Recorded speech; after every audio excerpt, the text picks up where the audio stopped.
Welcome to the Sleepy Historian.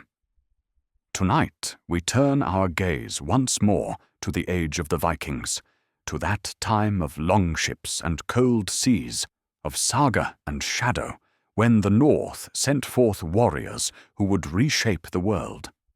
We have walked before with Björn Ironside, the bear who sailed to the Mediterranean. But tonight we follow a different path, a darker and more mysterious one. Tonight we drift back to the story of a man whose very name is a riddle, whose life was woven from paradox and power, whose legend has puzzled historians for more than 1,000 years.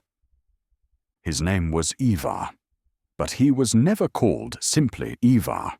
He carried with him always an epithet, a name that has echoed across the centuries, that has sparked endless debate and speculation.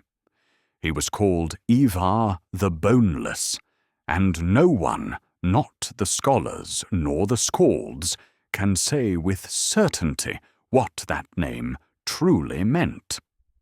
Some say he could not walk, that his legs would not bear him, that he was carried into battle on a shield and yet commanded armies that conquered kingdoms. Others claim the name referred to his flexibility, his cunning, his ability to bend and adapt where other men would break. Still others whisper darker things, speak of curses and strange afflictions, of a body that defied the normal laws of flesh and bone. But whatever the truth of his condition, whatever the meaning behind that strange and haunting name, one thing is beyond dispute. Ivar the Boneless was one of the most brilliant military minds of his age, a strategist whose tactical genius would reshape England, a leader whose influence reached far beyond what any physical limitation might have constrained. He was the son of Ragnar Lothbrok, brother to Björn Ironside, and he would prove himself in many ways the most formidable of all Ragnar's legendary sons. This is his story, or as much of it as we can tell across the gulf of centuries through the mist of saga and the fragments of chronicle. It is a tale of intellect triumphing over limitation, of a mind so sharp it could cut through the defenses of kingdoms, of a man who proved that the greatest weapon was not the sword held in the hand, but the strategy formed in the mind. We begin, as we must, with his birth, with the circumstances that would shape the strange and remarkable life that followed. For Ivar came into the world under shadow, born to a mother who possessed the sight, born with a condition that marked him from his first breath as different, as other, as something the world had not seen before, and might not see again.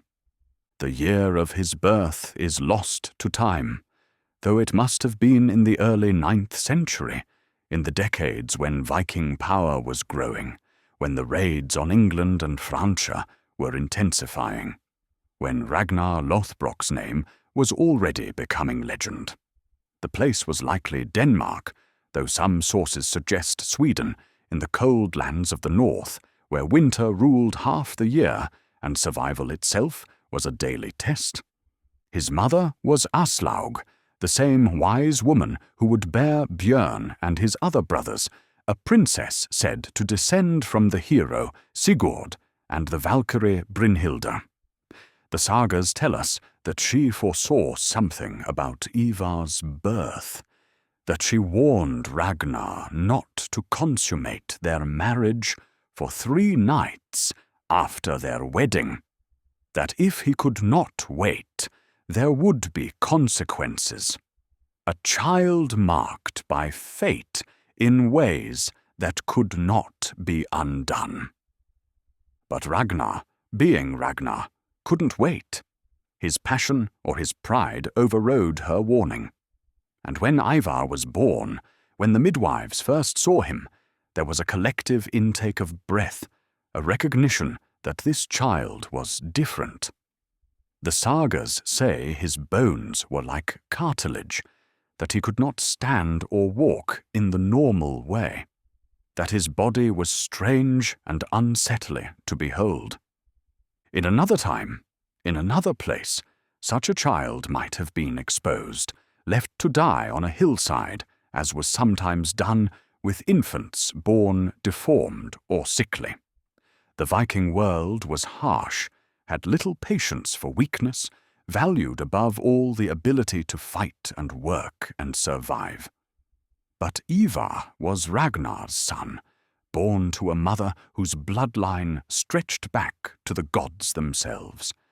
And perhaps even in infancy, there was something in his eyes, some gleam of intelligence that marked him as worth saving, worth raising, worth giving a chance to prove what he might become.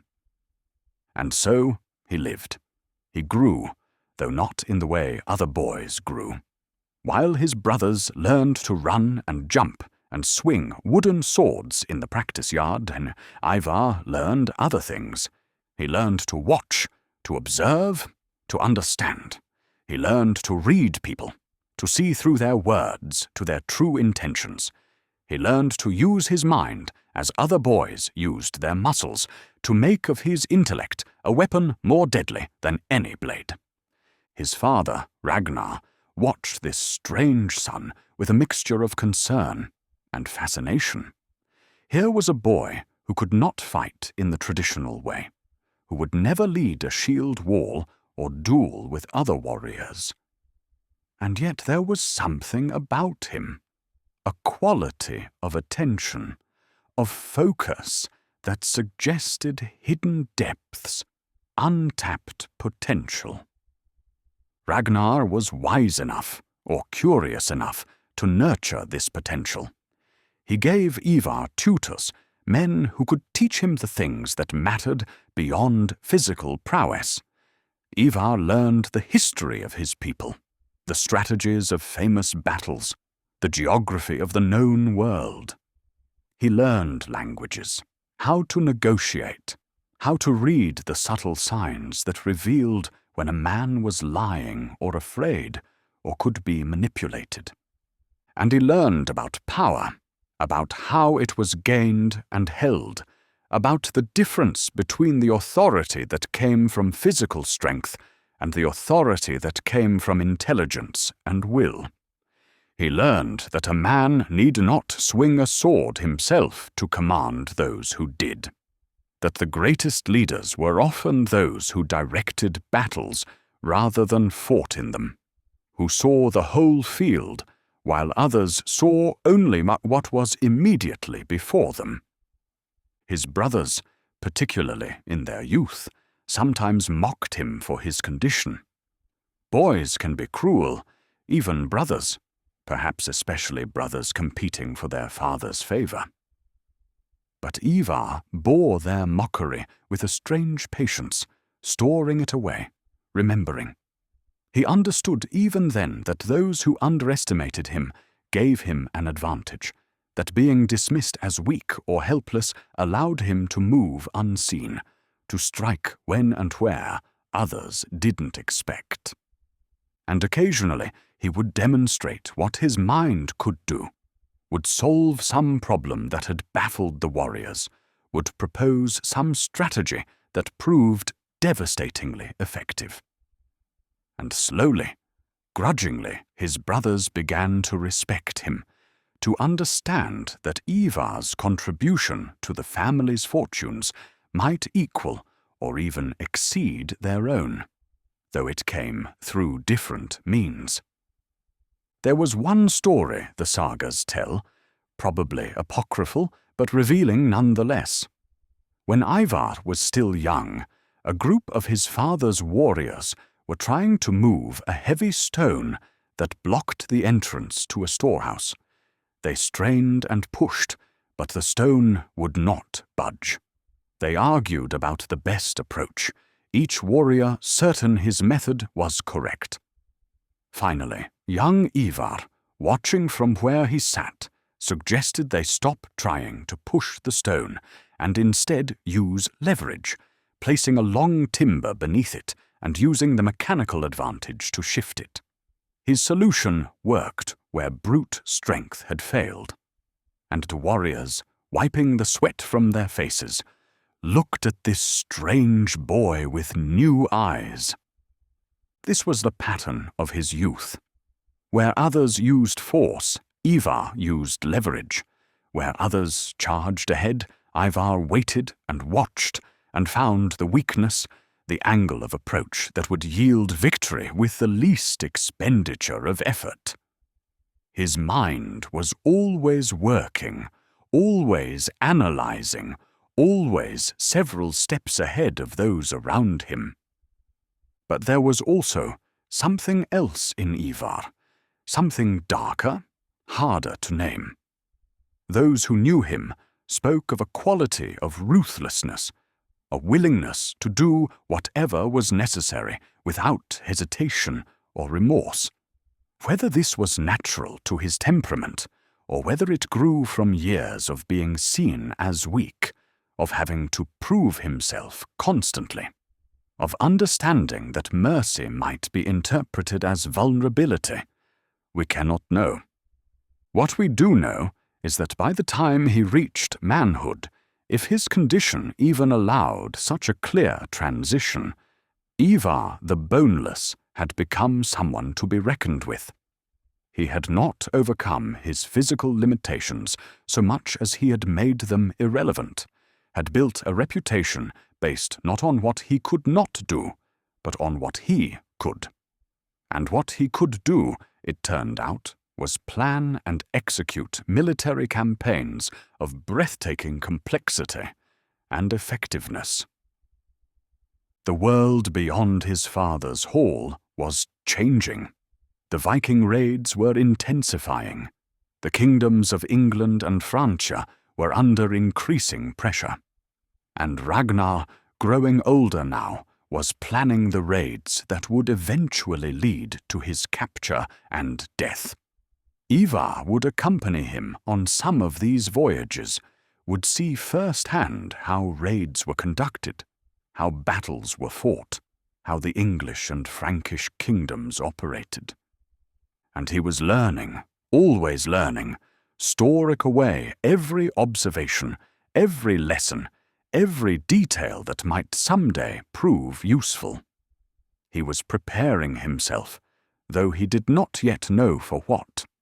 He was forging in the crucible of his strange childhood and his physical limitations a mind that would prove to be one of the most formidable weapons of the Viking age. But before his greatness could be proven, before he could demonstrate what he was capable of, there would come a moment that would change everything, a tragedy that would set in motion a chain of events leading to the conquest of kingdoms. His father would be captured, would be thrown into a pit of snakes, would die in agony far from home. And Ivar, along with his brothers, would swear vengeance. They would gather the Great Heathen Army, would invade England not to raid, but to conquer, would bring down kingdoms and reshape the face of Britain.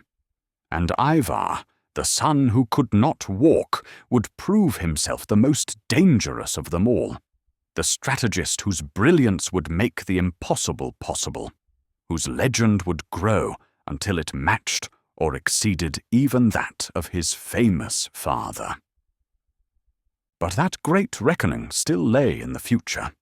For now he was merely Ivar, the strange son, the one who watched and waited and learned. The world did not yet know what he would become. Even he, perhaps, did not fully know. But the gods knew. The Norns knew, weaving their threads, preparing the pattern that would be his life. And in the cold halls of the north, as winter followed winter, and the boy became a man. The legend of Ivar the Boneless was beginning, though no one yet recognized it for what it was. The stage was set, the players were in position, and soon, very soon, the great drama would begin, the saga that would make Ivar the Boneless one of the most feared and famous Vikings who ever lived. And so, time drifted onward, carrying him toward his destiny, toward the moment when his genius would be revealed, when England would tremble before his strategies, when his name would be spoken in whispers, and his legend would begin its long echo across the centuries. To understand Ivar, we must try to understand his condition, that strange affliction that gave him his name and shaped every moment of his existence. The sources are frustratingly vague, offering hints and suggestions rather than clear descriptions. But from these fragments, we can piece together something of what it meant to be Ivar the Boneless in 9th century Scandinavia. The saga of Ragnar Lothbrok, our primary source for Ivar's early life, tells us that he was born with bones like cartilage, gristle rather than solid structure. Modern scholars have proposed various diagnoses. Perhaps he suffered from osteogenesis imperfecta, brittle bone disease, which would have made his skeleton fragile, prone to fractures, unable to support normal movement. Perhaps it was a form of dwarfism or a connective tissue disorder. Or perhaps, as some have suggested, the whole story is metaphorical and boneless referred not to his body, but to his character, his flexibility, his lack of rigid principles. But the sagas seem to insist on a physical condition. They describe him being carried, being unable to walk in the normal way. And yet they also describe him leading armies, commanding respect, striking fear into the hearts of his enemies. How do we reconcile these contradictions? How could a man who could not walk become one of the most successful military commanders of his age? Perhaps the answer lies in understanding that leadership, true leadership, does not require physical prowess. It requires vision, intelligence, the ability to inspire and direct others. And these qualities Ivar possessed in abundance. His body may have been weak, but his mind was a fortress, impregnable and formidable. Imagine what his daily life must have been like. While his brothers woke and went to the training yard, Ivar remained in the hall, watching through the door as they practiced with sword and spear. He could not join them, could not test his strength against theirs. But he could observe, could study their techniques, could understand the principles of combat in a way they never would, because he had to understand intellectually what they knew only through muscle memory. When the warriors returned from raids, blood-spattered and triumphant, Ivar would listen to their stories, would ask questions that seemed strange at first, but revealed depths of tactical understanding. Why did you attack from that direction? What did the enemy do wrong? How might they have defended themselves better? The warriors, used to celebrating their victories without analysis, found themselves thinking more deeply about their craft under Ivar's relentless questioning. He learned to move despite his limitations. Perhaps he crawled, pulling himself along with powerful arms. Perhaps he was carried on a litter or shield, borne by loyal warriors who understood his value. Perhaps he used crutches or some medieval equivalent, devices that allowed him limited mobility. The sources do not give us clear answers, But they insist that somehow he was present, that he found ways to be where he needed to be, to see what he needed to see. And his mind, that extraordinary mind, never rested. When others slept, Ivar lay awake, turning over problems, imagining scenarios, planning campaigns that existed only in his thoughts, but that might someday become reality. He developed the ability to visualize terrain he had never seen, to predict how men would move in battle, to understand the psychology of both his own warriors and his enemies. His mother, Aslaug, recognized his gifts early. She had the sight, or so the sagas claimed, the ability to see beyond the surface of things, to perceive patterns and possibilities that others missed. She saw in Ivar something of herself, a mind that worked differently, that saw connections and implications that remained hidden to normal perception.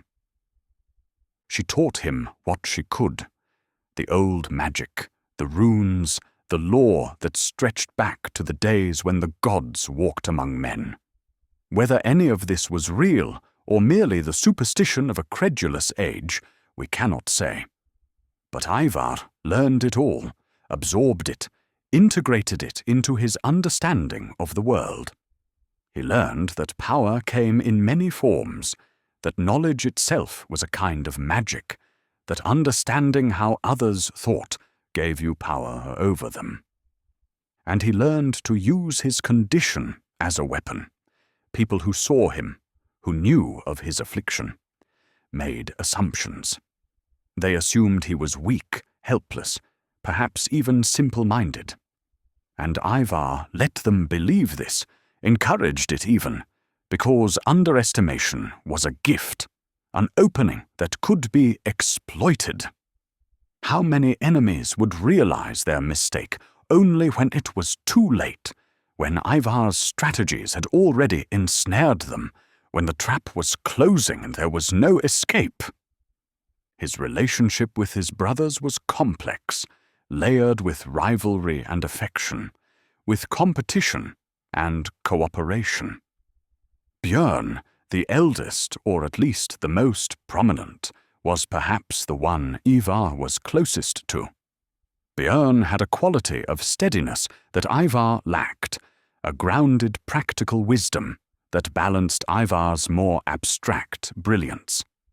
They complemented each other, and both were wise enough to recognize it. With Hvitserk, the relationship was easier, less complicated. Hvitserk was straightforward, brave and simple in the best sense, a warrior who did not overthink, who trusted his instincts and his strength. He followed Ivar's strategies without fully understanding them, but with complete loyalty, and that loyalty was perhaps more valuable than understanding. Sigurd's snake in the eye, however, was a different matter. The sagas tell us of tension between Ivar and Sigurd, of arguments and resentments that festered over years. Perhaps Sigurd himself, marked as different by the serpent shape in his eye, resented Ivar's greater affliction or his greater acclaim despite that affliction. Perhaps there was jealousy, the suspicion that their father favored Ivar, despite or because of his condition. The tension would eventually come to a head in a tragedy that would haunt Ivar for the rest of his life. But that moment still lay in the future, separated from his youth by years of growing tension, of words that should not have been spoken, of wounds that could not heal. For now, in his youth, Ivar was still finding his place, still proving himself, still building the reputation that would one day make him legendary. He accompanied his father on some raids, though how he participated is unclear. Perhaps he remained on the ships, directing strategy from there. Perhaps he was present in the camps, advising the jarls who led the actual fighting. Perhaps his role was diplomatic, negotiating with potential allies or conquered enemies, using his intelligence to achieve through words what others achieved through violence. And he was developing the ruthlessness that would become his trademark, the willingness to do whatever was necessary without hesitation or regret. There is a quality in some of the greatest military minds of coldness, of detachment, the ability to see people as pieces on a game board rather than as living beings with hopes and fears. Whether this is a strength or a weakness, whether it enables greatness or corrupts it, has been debated for as long as humans have studied leadership. Ivar had this quality, or developed it. Perhaps it grew from his condition, from years of being unable to participate in the physical world in normal ways, from observing life rather than fully living it. Or perhaps it was simply his nature, the way his mind was built, a gift and a curse that made him capable of great achievements and terrible acts in equal measure. But whatever darkness lay in his heart, whatever capacity for cruelty would later be revealed, there was also brilliance, undeniable and extraordinary. He could see patterns where others saw only chaos. He could predict outcomes with uncanny accuracy. He could devise strategies of breathtaking complexity and then execute them flawlessly, coordinating hundreds or thousands of men, managing logistics and tactics and psychology simultaneously. These gifts would soon be tested, would soon be put to use in the greatest military undertaking of the age. For news was coming from England, terrible news that would galvanize the sons of Ragnar, that would transform Ivar from a clever young man into a legendary commander, from someone spoken of with curiosity into someone spoken of with fear. Ragnar had been captured. The great king, the legendary warrior, had sailed to England with too few ships, had been caught in a storm and wrecked on the coast, had been taken prisoner by King Ella of Northumbria. And Ella, seeking to make an example, seeking to prove that even the most famous Vikings could be defeated, had thrown Ragnar into a pit filled with poisonous snakes. The details of Ragnar's death are recorded in the sagas, embellished no doubt but containing a core of truth that cannot be denied. He died slowly, in agony, the venom burning through his veins, the serpents striking again and again at flesh that could not escape. And as he died, he uttered his famous last words, the prophecy that would seal England's fate, how the little pigs would grunt if they knew how the old boar suffers. The little pigs were his sons, and when word reached them, when they learned what had been done to their father, their grief turned to rage, their rage to purpose. They would avenge Ragnar. They would gather an army unlike any the North had ever assembled. They would sail to England, not to raid, but to conquer. They would make King Ella and all of England pay for what had been done. And at the center of this great undertaking, the mind directing strategy, the intelligence coordinating the efforts of kings and jarls and thousands of warriors, would be Ivar the Boneless. His time had come. His genius would be revealed. The strange son, the one who could not walk, would prove himself the most dangerous of all Ragnar's sons, the strategist whose brilliance would bring kingdoms to their knees. The Great Heathen Army was gathering. And Ivar the Boneless was ready to show the world what a mind could do when freed from the limitations of body, when given armies to command and kingdoms to conquer, when motivated by love and loss and the burning need to prove that physical weakness was no barrier to greatness. The legend was about to begin.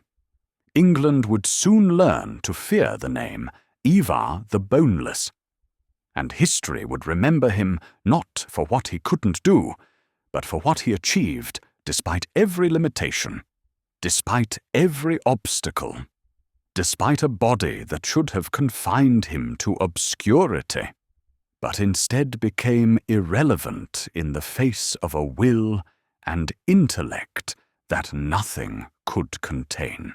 The news of Ragnar's death spread across the Viking world, like fire across dry grass, carried by traders and travelers, by survivors who had witnessed the aftermath, by the grim networks of communication that connected the scattered kingdoms of the north.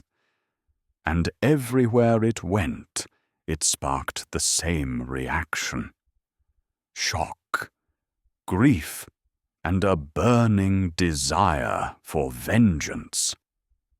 Ragnar Lothbrok had been more than just a king. He had been a symbol, a living legend, a man whose deeds had inspired generations of Vikings to take to their ships and seek their fortunes across the sea.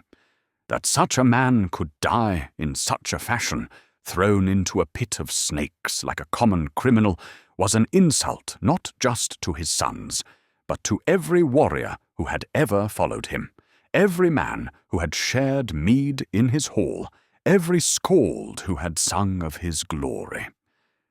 His sons received the news in different places, for by this time they had begun to scatter, each pursuing his own ambitions, each carving out his own sphere of influence. But the news drew them back together, united them in grief and purpose, reminded them that despite their differences, despite their rivalries, they were sons of Ragnar, and that bond could not be broken. Ivar, when he heard, felt something crack open inside him, a reservoir of emotion he had kept carefully controlled for years. He had loved his father, perhaps more deeply than his brothers, for Ragnar had seen past Ivar's physical limitations to the potential within, had nurtured that potential, had believed in him when others saw only a crippled boy.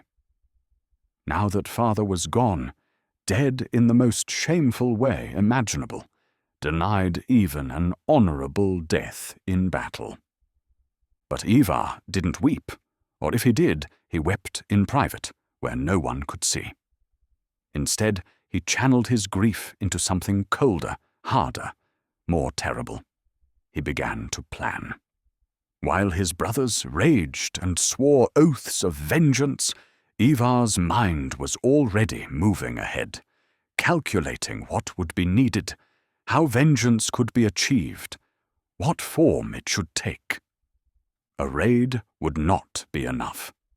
They had raided England 100 times, had taken plunder and captives, had burned churches and sacked towns. But these were pinpricks, annoyances that the English had learned to endure. No, what was needed was something far greater, something that would shake England to its foundations, that would make King Ella and all who supported him understand the magnitude of their error. What was needed was conquest. They would not simply raid.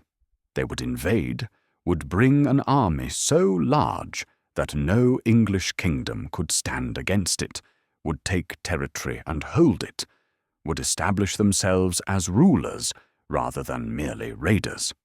They would tear down the kingdom of Northumbria, would hunt down King Ella and make him pay for Ragnar's death in ways that would be remembered for centuries.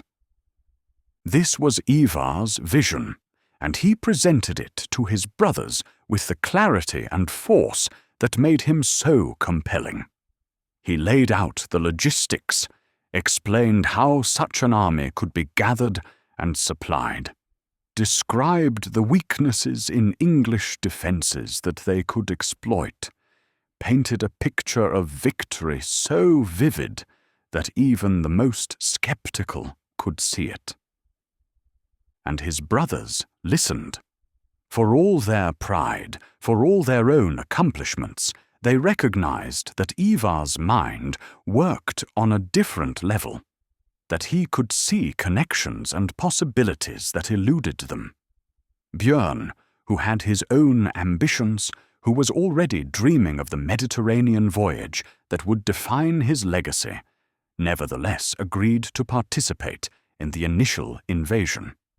Hvitserk pledged his sword and his warriors without hesitation. Even Sigurd, despite his tensions with Ivar, could not refuse this call to honor their father.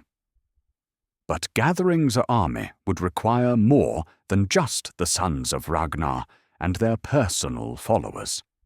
They would need to reach out across the Viking world, to appeal to jarls and petty kings, to warriors who had their own reasons for wanting a share of England's wealth. They would need to convince these independent-minded men to join a coalition, to subordinate their own interests temporarily to a common purpose. This was work that required diplomacy as much as warfare, and here too Ivar proved his worth. He understood men, understood what motivated them, what fears and desires drove their decisions. To some, he offered the promise of plunder beyond imagining, of English silver and land. To others, he spoke of glory, of being part of the greatest Viking expedition ever assembled.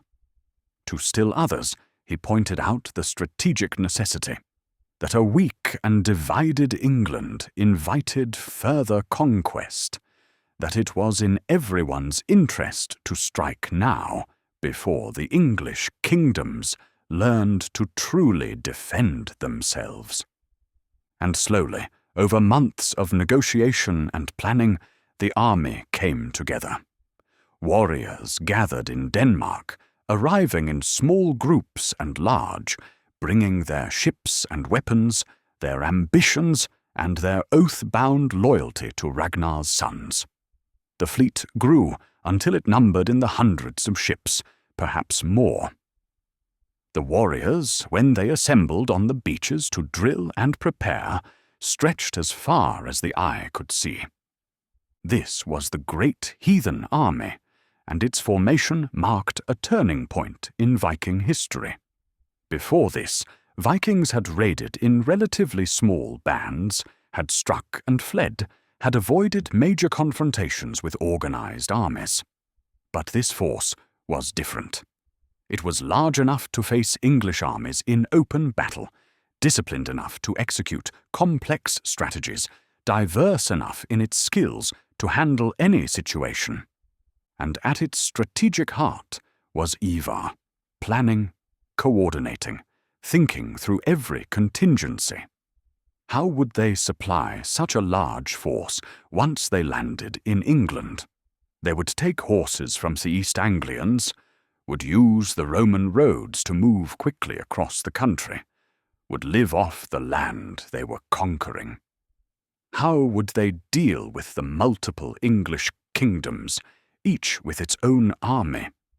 They would use divide and conquer tactics, would play kingdoms against each other, would strike where the enemy was weakest and withdraw when faced with superior forces. Every detail was considered, every problem was anticipated. Ivar's mind ranged across the entire campaign, seeing it not as a single battle, but as a complex series of moves and counter-moves, a game played across years and across all of England. He was thinking not just about conquest, but about consolidation, about how to hold what they took, how to establish themselves permanently in the rich lands they would win. His brothers marveled at his ability to grasp such complexity, to hold so many moving parts in his mind simultaneously. They were great warriors, skilled commanders in their own right, but they thought in terms of battles and raids, of immediate tactics and short-term gains. Ivar thought in terms of campaigns and conquest, of long-term strategy and permanent change. As the fleet prepared to sail, as the warriors made their final preparations and said their farewells to families they might never see again, Ivar was present, moving among them in whatever way his condition permitted, speaking to the jarls, ensuring that everyone understood their role, that the complex coordination required would actually happen when the moment came. And he was also settling his own accounts, preparing for the campaign in his own way. He consulted with his mother, Aslaug, who gave him what blessings and wisdom she could, who told him that she had seen in her visions a great victory, but also a great price, that the gods would demand payment for what was about to be accomplished. Ivar listened, nodded, but showed no fear. He had lived his entire life under shadow, had dealt with limitations that would have broken most men. What were the gods' demands compared to what he had already endured? The fleet set sail in the summer of 865, or perhaps 866, the exact year lost to the uncertainties of medieval chronology. Hundreds of ships, thousands of warriors, moving as one across the North Sea, heading for the coast of East Anglia. It must have been an awesome sight, that forest of masts and striped sails, that floating army carrying with it the promise of vengeance and the threat of conquest. Ivar stood, or sat, or reclined on his flagship, watching the coast of Denmark recede, watching the open water spread before them. This was the moment he had planned for, had prepared for throughout his strange and difficult life. Everything had been building to this, to the chance to prove that his mind was a weapon more powerful than any sword, that a man need not walk to conquer kingdoms, that intelligence and will could overcome any limitation. Ahead lay England, unsuspecting, divided, weak. Behind lay the North, the home they might not see again for years, if ever. Around him were his brothers, his warriors, thousands of men who had placed their faith in the sons of Ragnar, who believed that this venture would bring them glory and wealth beyond measure. And deep in Ivar's mind, strategies were forming, plans within plans, contingencies upon contingencies. He was ready. The Great Heathen Army was ready. England's fate was sealed, though the English kings did not yet know it. The storm was coming. And Ivar the Boneless, the strange son, the one who could not walk, was the lightning that would strike at the heart of England, the mind that would direct the conquest, the genius that would bring kingdoms to ruin. The voyage across the North Sea was uneventful, blessed with good weather and favorable winds. The fleet stayed together, maintained its cohesion, arrived on the English coast as a unified force rather than as scattered ships. This alone was an achievement, a testament to the planning and coordination that Ivar had insisted upon. They landed in East Anglia in the autumn, pulling their ships up on the beaches, establishing a fortified camp that would serve as their base of operations. And then they sent emissaries to King Edmund with demands that were carefully calculated to achieve exactly the response Ivar wanted. The invasion of England had begun. The Great Heathen Army was on English soil, and Ivar the Boneless, the strategist, the genius, the son who would avenge his father and conquer a kingdom, was exactly where he needed to be, ready to unleash the full fury of his intellect upon an unsuspecting world. The legend was no longer gathering. It was here. It was now. And England would never be the same. The first phase of the campaign unfolded exactly as Ivar had planned. East Anglia, caught between resistance and accommodation, chose the latter. King Edmund, recognizing that he could not defeat such a massive force, opted for what he hoped would be temporary appeasement. He provided the Vikings with horses, with supplies, with passage through his kingdom. In return, the Great Heathen Army promised not to devastate his lands, to move on to other targets, to leave East Anglia relatively intact. It was, Edmund must have believed, a reasonable bargain. He bought time, preserved his kingdom, avoided the immediate devastation that resistance would have brought. But Ivar, accepting these terms, was already planning several moves ahead, already seeing how East Anglia's cooperation would benefit the campaign, how the horses would transform the Viking army's mobility, how the supplies would sustain them through the winter. And he was also noting Edmund's weakness, filing it away for future use. A king who would not fight to defend his kingdom was a king who could be dealt with later, when the time was right, when the Great Heathen Army had consolidated its position and no longer needed to maintain even the pretense of good faith.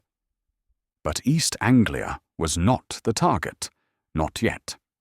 The target was Northumbria, the kingdom whose king had murdered Ragnar, the realm that would feel the full weight of Viking vengeance. And so the army moved north, using the horses Edmund had provided, following the old Roman roads that still connected the English kingdoms, moving with a speed and purpose that shocked and terrified those who saw them pass. They arrived at York in November of 866, on All Saints' Day, when the city was full of worshippers, when the defenders were few and distracted. It was classic Ivar, the exploitation of an enemy's weakness, the choice of timing that maximized advantage and minimized risk. The Vikings took the city with minimal resistance, capturing one of the great strongholds of northern England almost without bloodshed. York, or Jorvik, as the Vikings would come to call it, was a prize beyond measure. It had been a Roman city, Eboracum, one of the great centers of Roman Britain. Its walls were strong, its position strategic, controlling access to the north. To hold York was to hold the key to Northumbria, to have a base that could not easily be dislodged, from which further conquest could be launched. But taking the city was only the first step. Ivar knew that King Ella would respond, would gather his forces, would attempt to retake what had been lost. And this was what Ivar wanted, needed even, for his strategy required drawing the English into battle, into a confrontation where Viking superiority in tactics and leadership could be fully exploited. The winter passed in preparation. The Vikings fortified York, strengthened its defenses, turned it from a city they had captured into a fortress they could hold. They sent out scouts, gathered intelligence, learned everything they could about the English forces that were gathering against them. And Ivar planned, drawing maps in the dirt, moving stones to represent armies, playing out scenarios in his mind until he understood every possibility, every contingency. Meanwhile, in Northumbria and in the neighbouring English kingdoms, shock was giving way to action. Ella recognized the existential threat the Vikings represented. This was not a raid that would pass in a season. This was an invasion, a permanent presence that would not be dislodged without a supreme effort. He put aside his rivalry with Osbert, the other claimant to the Northumbrian throne, and together they gathered their forces. By March of 867, the English army was ready. It was large, perhaps larger than any force the Vikings had faced before in England. It included not just Northumbrian warriors, but also contingents from Mercia and other kingdoms, men who understood that if Northumbria fell, their own lands would be next. This was the united response that the Vikings might have fared, the gathering of English strength that could potentially overwhelm even the Great Heathen Army. But Ivar was not afraid. In fact, this was exactly what he had wanted, what he had planned for. A large enemy army meant a decisive battle, a chance to break English power in a single stroke rather than through a series of smaller engagements. It meant that when victory came, it would be complete, that there would be no organized resistance left, that Northumbria would lie open and defenseless before the conquerors. The English marched on York in late March, confident in their numbers, believing that they could storm the city, that the Vikings would be crushed between the walls and the English army. They attacked on March 21st, throwing themselves at the Roman fortifications, trying to overwhelm the defenders through sheer weight of numbers and courage. And the Vikings let them break through. Ivar had studied the city's defences and had seen what Björn would later see at Luna, that walls could be as much a trap as a protection, that an enemy who fought their way into a city might find themselves in a killing ground, channeled into narrow streets where numbers meant nothing, and superior fighting skills meant everything. The English poured through the breached walls, eager, victorious, certain that they had won. And then the trap closed. Vikings who had seemed to be fleeing turned and counterattacked. Warriors who had been hidden in buildings emerged to strike from unexpected angles. The streets became a maze of death, every corner a potential ambush, every building a position from which Vikings could strike and then withdraw. The battle raged through the day, desperate and confused, the kind of fighting where individual courage mattered less than coordination and tactical intelligence. And in these things, the Vikings excelled. They knew the city now, had fortified it according to Ivar's instructions, had turned it into exactly the kind of battlefield that favoured their strengths and exposed English weaknesses. By evening, it was over. Both English kings, Ella and Osbert, were dead, along with 8 of their jarls and most of their army. Those who survived fled in disorder, their cohesion shattered, their will to resist broken. The English had thrown everything they had at the Vikings and had been utterly destroyed. Northumbria, as an independent kingdom, ceased to exist that day, its power broken forever. But the victory, as complete as it was, wasn't yet the vengeance that Ivar sought. For among the survivors captured after the battle was King Ella himself, wounded but alive, the man who had thrown Ragnar into the snake pit, who had laughed as the great king died in agony. And now it was Ella's turn to face agony, to pay in his own flesh and blood for what he had done. What happened next has echoed across the centuries, has become one of the most infamous moments in Viking history.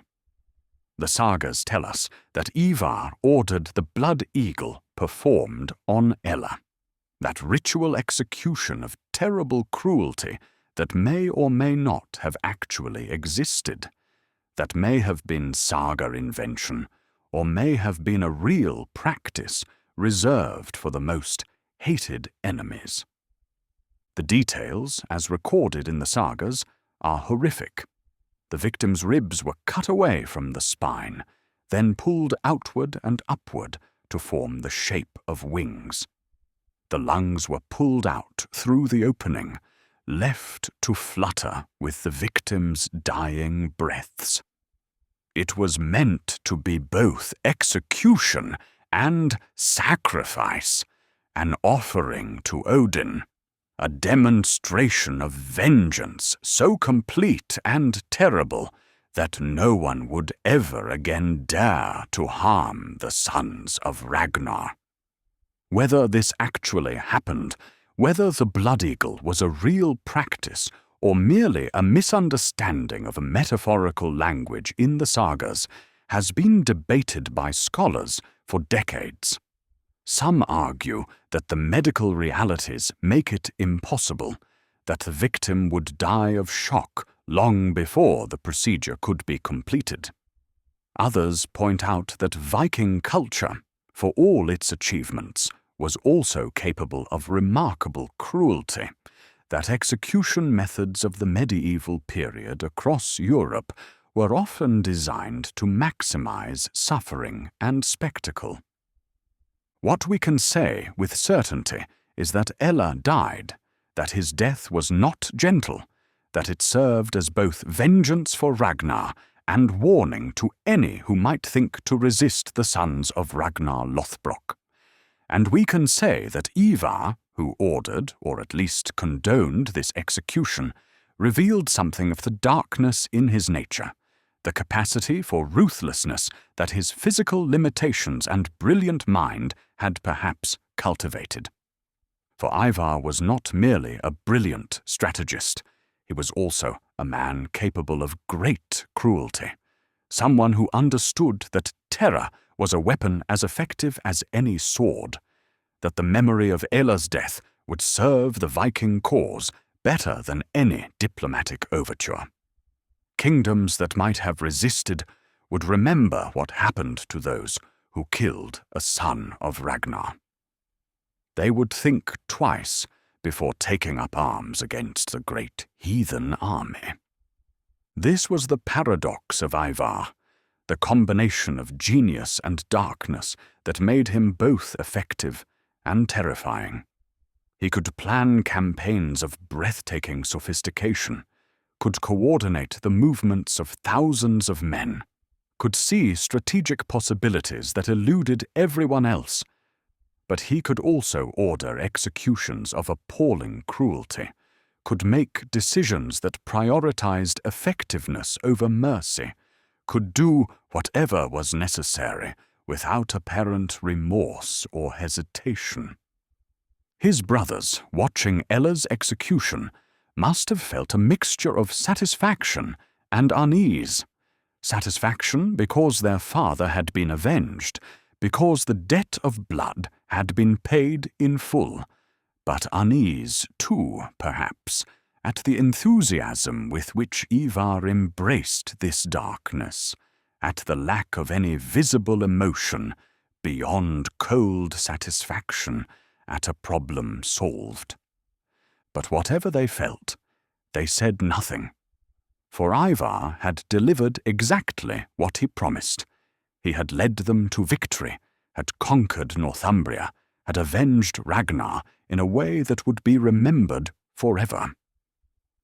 The Great Heathen Army was triumphant, its reputation established, its position in northern England secure. York was theirs, Northumbria was theirs, and before them lay the rest of England, weak and divided, ripe for conquest.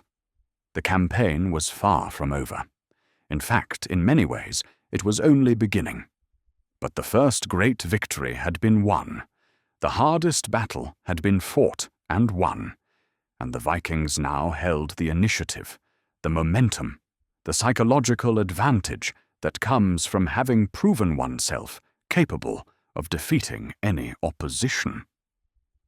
Ivar the Boneless, the strange son, the one who could not walk, had proven himself the most dangerous of Ragnar's sons. His strategies had conquered a kingdom. His ruthlessness had terrified England. His name was now spoken with a fear that equaled or exceeded the fear his father's name had once inspired. The legend was growing, fed by victory and by terror, by brilliant strategy and cruel execution, by all the contradictions that made Ivar who he was. And there was more to come. More campaigns, more victories, more demonstrations of the genius that dwelt in that twisted body, that mind that worked on levels others could barely comprehend. But for now, in the aftermath of victory, as the spring of 867 gave way to summer, as the Great Heathen Army consolidated its hold on York and prepared for the next phase of the conquest, Ivar could allow himself a moment of satisfaction. He had done what he set out to do.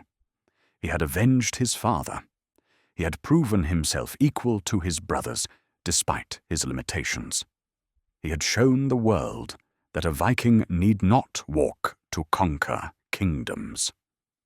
The blood eagle, whether real or legend, would be remembered for centuries, would become inextricably linked with Ivar's name, would define him in the eyes of history as much as his military genius. It was a dark legacy, a stain that could never be erased. But it was also effective, had achieved exactly what Ivar intended. And so the Great Heathen Army turned its attention south, toward Mercia, toward East Anglia, toward the other English kingdoms that had not yet felt the full weight of Viking conquest. The campaign was continuing. England's ordeal was far from over. And Ivar the Boneless, the strategist, the conqueror, the man who had just added a new word to the vocabulary of terror, was ready for whatever came next. The storm that had struck Northumbria was moving south, and nothing in England could stand against it. With Northumbria conquered and King Ella's death avenged, the Great Heathen Army faced a new challenge, one that required not just military prowess, but political cunning, not just the ability to win battles, but the wisdom to know which battles to fight and which to avoid. For England was not a single kingdom, but a collection of them, each with its own rulers, its own armies, its own strategic considerations. To conquer all of England would require more than brute force. It would require the kind of complex, multi-layered thinking at which Ivar excelled. The army turned south from York in the summer of 867, moving into Mercia, the great Midland kingdom that occupied the heart of England. Mercia was larger than Northumbria, wealthier, better organized.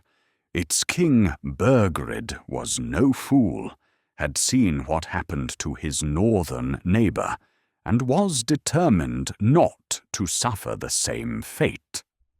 But he also understood that direct confrontation with the Great Heathen Army would likely end in disaster. And so began a dance of negotiation and threat, of alliance and betrayal, the kind of political maneuvering that characterized much of the Viking conquest of England. Ivar understood that every kingdom had its price, that every king had weaknesses that could be exploited, that warfare was only one tool among many in the strategist's arsenal. The Vikings established themselves on Nottingham, another city with Roman fortifications, another strategic position that could be defended and used as a base for further operations. And from there, Ivar sent out feelers, testing Burgred's resolve, probing for weaknesses, seeing what could be achieved through negotiation rather than battle. Burgred, for his part, sought help from Wessex, the southern kingdom that was rapidly becoming the strongest power among the English. The West Saxon king, Ethelred, came north with his army, and for a time it seemed as though the Vikings might face a united English force large enough to seriously threaten them. But Ivar had no intention of fighting such a battle if it could be avoided. He had won at York through tactical brilliance and the exploitation of enemy mistakes. But that victory had also been costly, had depleted the Great Heathen Army's strength, had killed good warriors who could not be easily replaced. Another major battle, even if won, might weaken them too much to continue the campaign. And so Ivar negotiated. He met with Burgred and the West Saxon king, presented terms, made promises. The Vikings would leave Mercia, would withdraw from Nottingham, would accept payment in silver and supplies in exchange for peace. It was the kind of agreement the English had made with Vikings before, the buying of temporary respite that everyone understood was exactly that, temporary.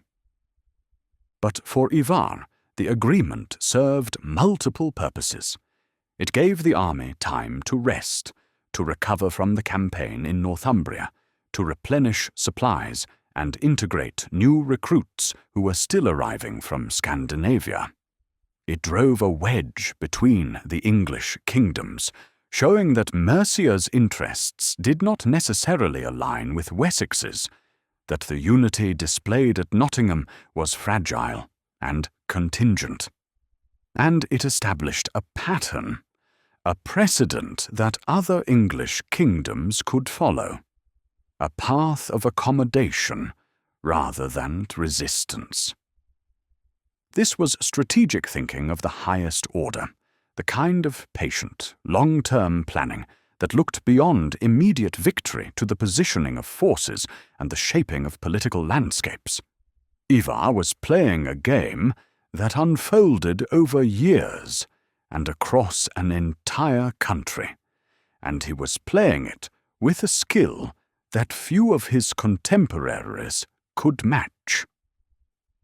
The army withdrew from Nottingham and returned to York, which was rapidly becoming the Viking capital of northern England. And there, during the winter of 867 to 868, something happened that would cast a shadow over Ivar's legend, that would reveal the tensions within the family of Ragnar's sons, that would show that even the closest alliances could fracture under the pressure of ambition and pride. The exact details are obscured by the passage of time and the conflicting accounts in different sagas, but the core story is this. A dispute arose between Ivar and his brother, Sigurd Snake in the Eye. The nature of the dispute varies in different tellings. Some say it was over a woman, others over the division of plunder, still others over some insult given or imagined. But whatever the cause, the argument escalated. Words became threats, and Ivar, in a moment of rage or calculation or both, killed his brother. The sagas describe different methods. Some say Ivar ordered his men to do it, maintaining a distance from the actual deed. Others say he did it himself, or as much as his condition allowed, proving that his physical limitations didn't prevent him from being personally dangerous when he chose. But however it happened, Sigurd died, and the brotherhood that had held the Great Heathen Army together was fractured. Björn was appalled, or so some sources suggest. He had worked to keep his brothers united, had mediated their disputes, had believed that family loyalty was sacred. Now that bond had been broken, and not by external enemies, but by Ivar's own hand. The rift between Björn and Ivar, which had been growing as their visions for the future diverged, became unbridgeable. For Ivar had realized something that his brothers had not, or had not been willing to acknowledge. The age of the Great Raid was ending. The future belonged not to raiders who took plunder and left, but to conquerors who took land and stayed, who established kingdoms, who transformed from Vikings into Anglo-Scandinavians, into something new that blended Norse culture with English traditions. Björn still dreamed of the Mediterranean, of voyages and adventures, of seeing new lands and winning glory in distant places. But Ivar dreamed of consolidation, of building something permanent, of transforming the Viking presence in England from a temporary occupation into a lasting dynasty. And Sigurd, with his objections to Ivar's methods, with his resistance to Ivar's vision, had become an obstacle that Ivar had removed with the same ruthless efficiency he brought to all his strategic calculations. The consequences were immediate and far-reaching. Björn, disgusted by his brother's fratricide, began to plan his departure. He would lead his own expedition, would take his most loyal followers and sail south to pursue his own dreams. He would leave Ivar to his English kingdom, would wash his hands of a whole affair. The brothers who had once been united in avenging their father were now separated by an act that could never be forgiven or forgotten. Hvitserk, caught between his brothers, chose to stay with Ivar for a time, perhaps out of loyalty, perhaps out of pragmatism, perhaps because he lacked the imagination to conceive of doing anything else. But the easy camaraderie, the sense of shared purpose that had defined the early years of the Great Heathen Army, was gone forever. And Ivar, if he felt any remorse over what he had done, any regret at having destroyed his family's unity, showed no sign of it. He had made a calculation, had decided that his vision for the future was more important than the life of one brother who opposed it, and he had acted on that calculation without hesitation. It was classic Ivar, the subordination of emotion to strategy, the willingness to pay any price to achieve his goals. But the killing of Sigurd marked a turning point in how Ivar was perceived, even by those who followed him. He was no longer just the brilliant strategist, the genius who had conquered Northumbria. He was also someone to be feared, someone who would kill even his own blood if it served his purposes, someone whose ruthlessness extended to all aspects of life, not just warfare against enemies. The saga of Ivar the Boneless was becoming darker, more complex, more troubling. He was achieving his goals, yes.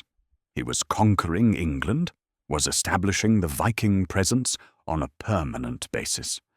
was doing things that would have seemed impossible a decade before. But he was also revealing the cost of such achievement, the moral compromises required, the humanity that had to be sacrificed on the altar of ambition. As the spring of 868 arrived and the campaigning season resumed, Ivar led the Great Heathen Army south again, this time toward East Anglia. King Edmund, who had once provided the Vikings with horses and supplies, who had bought temporary peace through accommodation, now faced the reckoning he must have feared. For Ivar had not forgotten Edmund's weakness, had always intended to return, and now the time had come.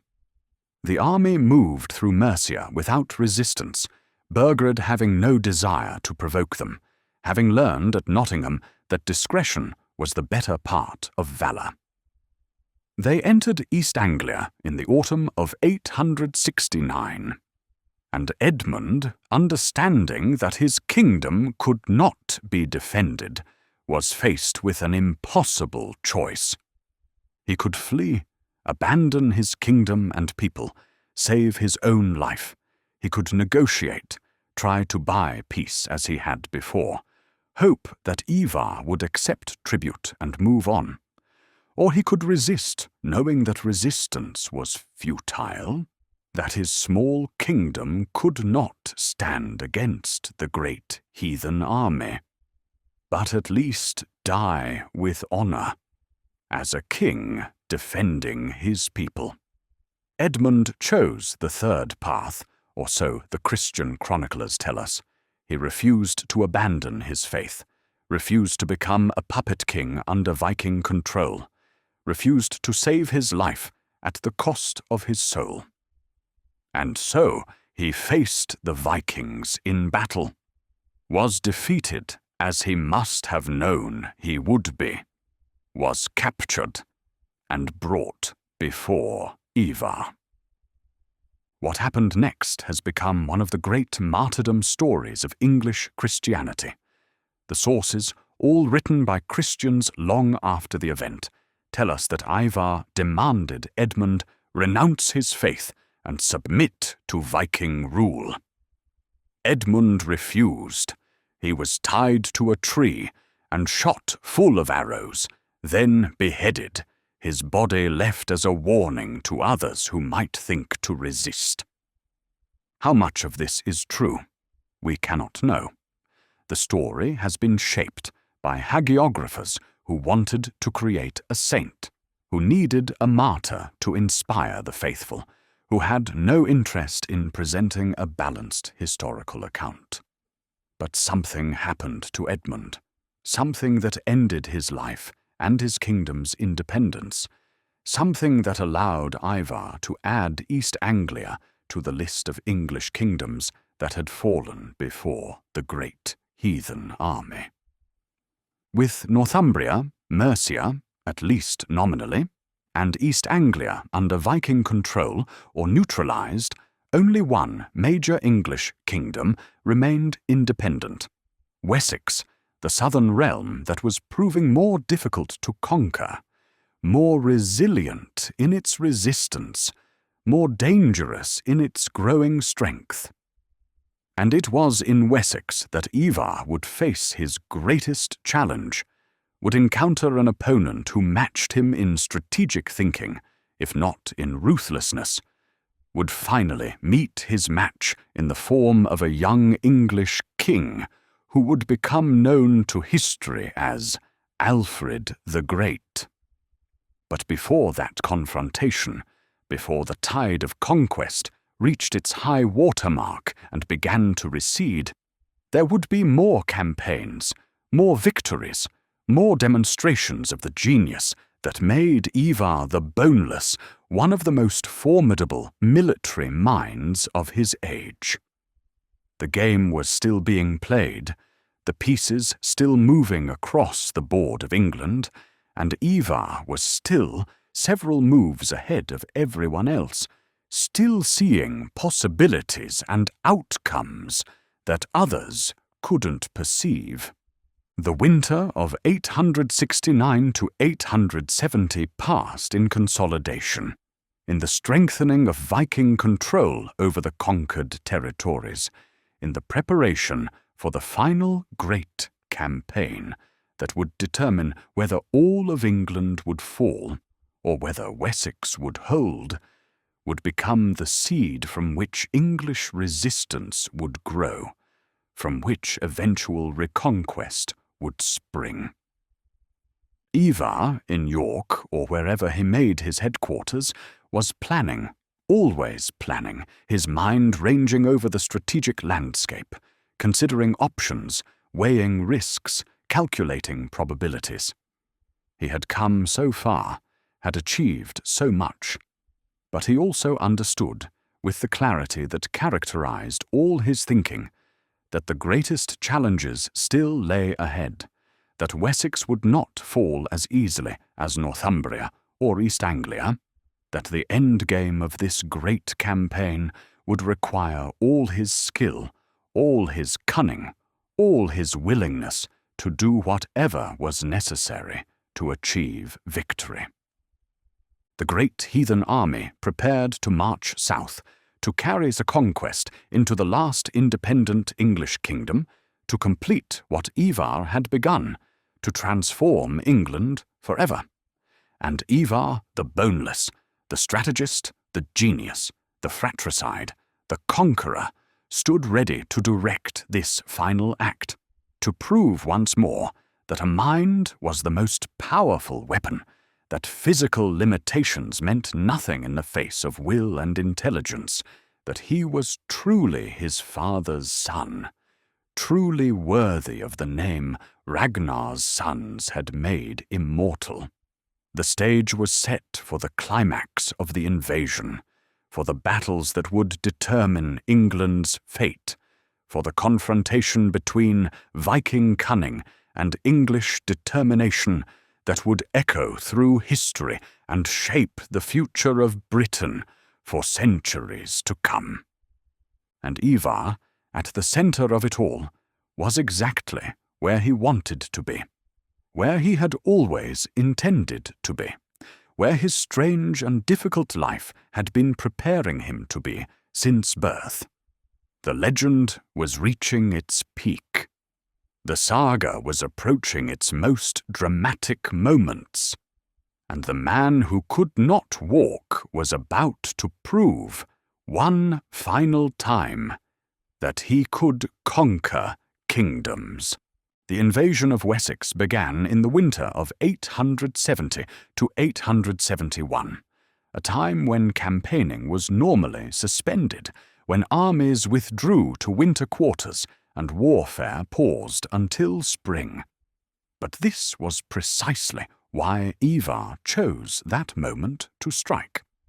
The unexpected was his weapon, the exploitation of assumptions his strategy. While the West Saxons believed they had months to prepare, the Great Heathen Army moved south, pushing deep into Wessex territory, seizing positions, establishing bases, forcing the English to respond in the worst possible circumstances. The Vikings established themselves at Reading, at the confluence of the Thames and Kennet rivers, a position that gave them control over vital waterways and roads that could be supplied by ship and defended with relative ease. From there, they began raiding into the surrounding countryside, taking plunder, gathering intelligence, drawing the West Saxon army toward them. King Ethelred of Wessex, the same king who had come north to help Mercia at Nottingham, understood the threat. If the Vikings were allowed to establish themselves in Wessex, as they had in Northumbria and East Anglia, if they were given time to fortify their positions and call for reinforcements, they might never be dislodged. The invasion had to be met immediately with maximum force before the Viking presence became permanent. And so the West Saxon army gathered, perhaps the largest English force assembled since the disaster at York. Leading them alongside King Ethelred was his younger brother, Alfred, who served as second in command. Alfred was in his early 20s, still young, but already showing signs of the intelligence and determination that would make him one of England's greatest kings.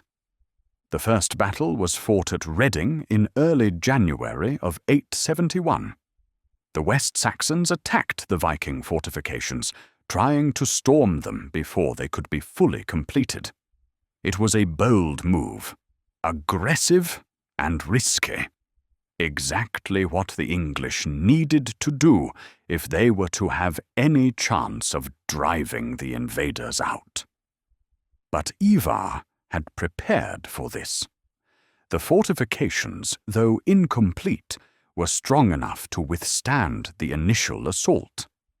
And when the English were committed, when they had thrown themselves against the defences, Ivar unleashed a counterattack, sending warriors who had been held in reserve to strike at the English flanks and rear. The battle was fierce but brief. The West Saxons, caught between the fortifications and the counter-attacking force, were forced to withdraw.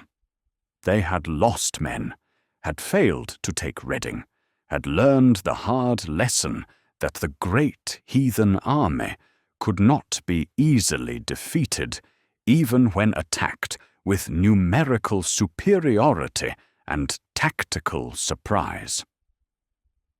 But the English did not give up. 4 days later, they engaged the Vikings again, this time at Ashdown, in a battle that would prove to be one of the most significant of the entire campaign. The West Saxons had regrouped, had brought up reinforcements, were determined to redeem their defeat at Reading. The Battle of Ashdown was different from previous engagements. The English had learned from their losses, had adapted their tactics, were fighting with a desperation born of understanding that this might be their last chance to save their kingdom. And they had something else, something that the Vikings had not faced before in England.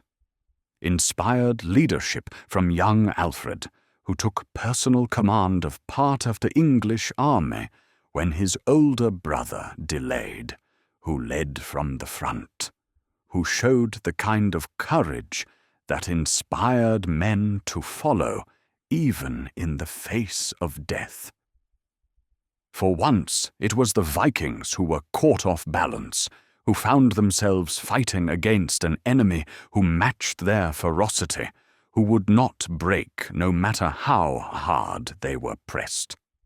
The battle raged for hours, neither side gaining a decisive advantage, both suffering terrible losses. And then, as afternoon shadows lengthened across the battlefield, something unprecedented happened. The Great Heathen Army, undefeated in every major engagement since landing in England, began to give ground.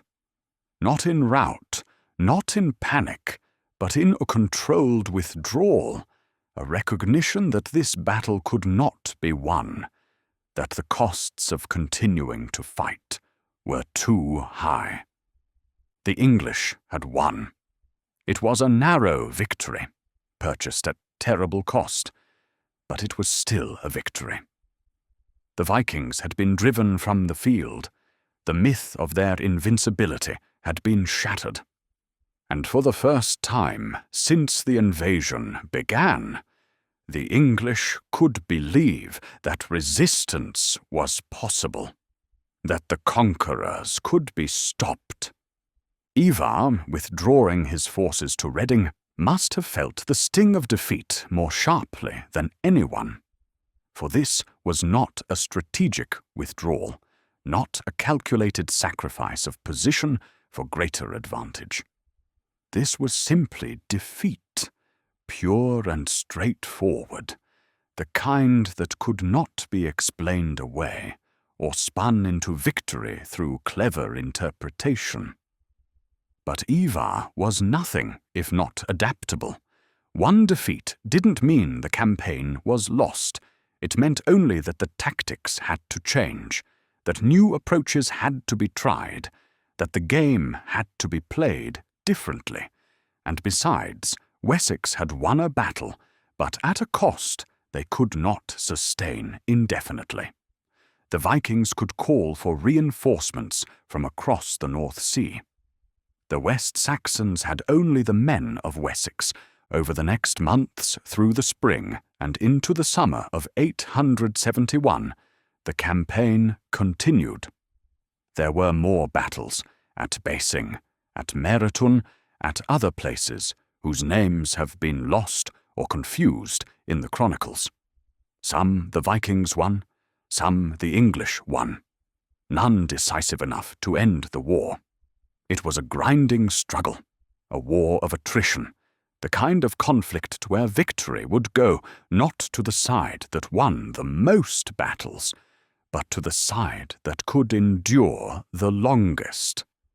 And then, in the midst of this struggle, tragedy struck the English.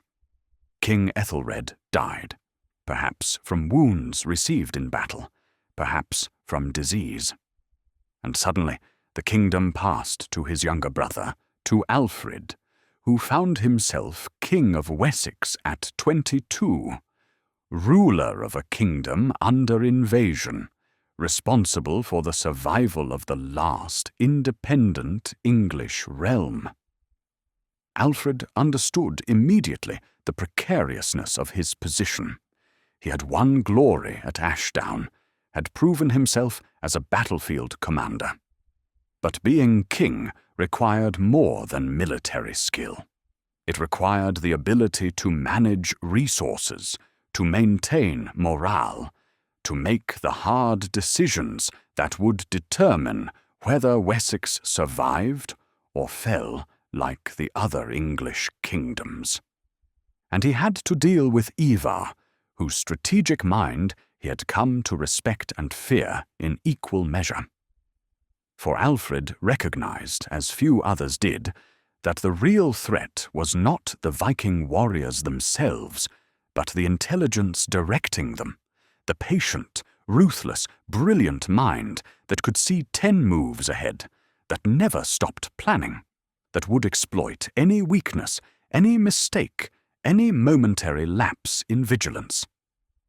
The two men, Alfred and Ivar, never met in person, never spoke directly, never had the kind of dramatic confrontation that saga and legend love to recount. But they were locked in a strategic duel nonetheless, each trying to outthink the other, each probing for weaknesses, each seeking the advantage that would break the stalemate. And gradually, slowly, Alfred began to gain the upper hand. Not through any single brilliant stroke, but through consistency, through the steady application of pressure, through the refusal to give up no matter how dark things looked. He fortified towns, built defenses, organized the West Saxon army more effectively, established a system where men could be rotated in and out of service so that the kingdom's defense could be sustained indefinitely. Ivar, watching these developments, recognized what was happening. The easy conquest he had imagined, the swift subjugation of Wessex that would complete the Viking control of England, was not going to happen. Alfred was different from the other English kings, more resilient, more intelligent, more willing to adapt and learn. And Wessex itself was different, its people more determined, its resources deeper, its geographic position more defensible. By the end of 871, it had become clear that the campaign in Wessex had reached an impasse. The Vikings held positions in the kingdom, but they could not expand their control. The English could not drive them out, but they could prevent further conquest. It was a stalemate, and stalemates, Ivar understood, favored the defender. And so, in a decision that must have cost him greatly, Ivar negotiated peace. The Vikings would withdraw from Wessex, would accept tribute, would leave Alfred's kingdom independent. In return, Alfred would recognize Viking control over the territories they already held in Northumbria, Mercia, and East Anglia. It was not the total victory Ivar had sought, not the complete conquest of England he had planned, but it was still an extraordinary achievement. In 5 years, the Great Heathen Army had conquered 3 of the 4 major English kingdoms, had established permanent Viking control over half of England, had changed the political and cultural landscape of Britain forever. But for Ivar, it must have felt like failure. He had been stopped. His strategy had been matched by Alfred's.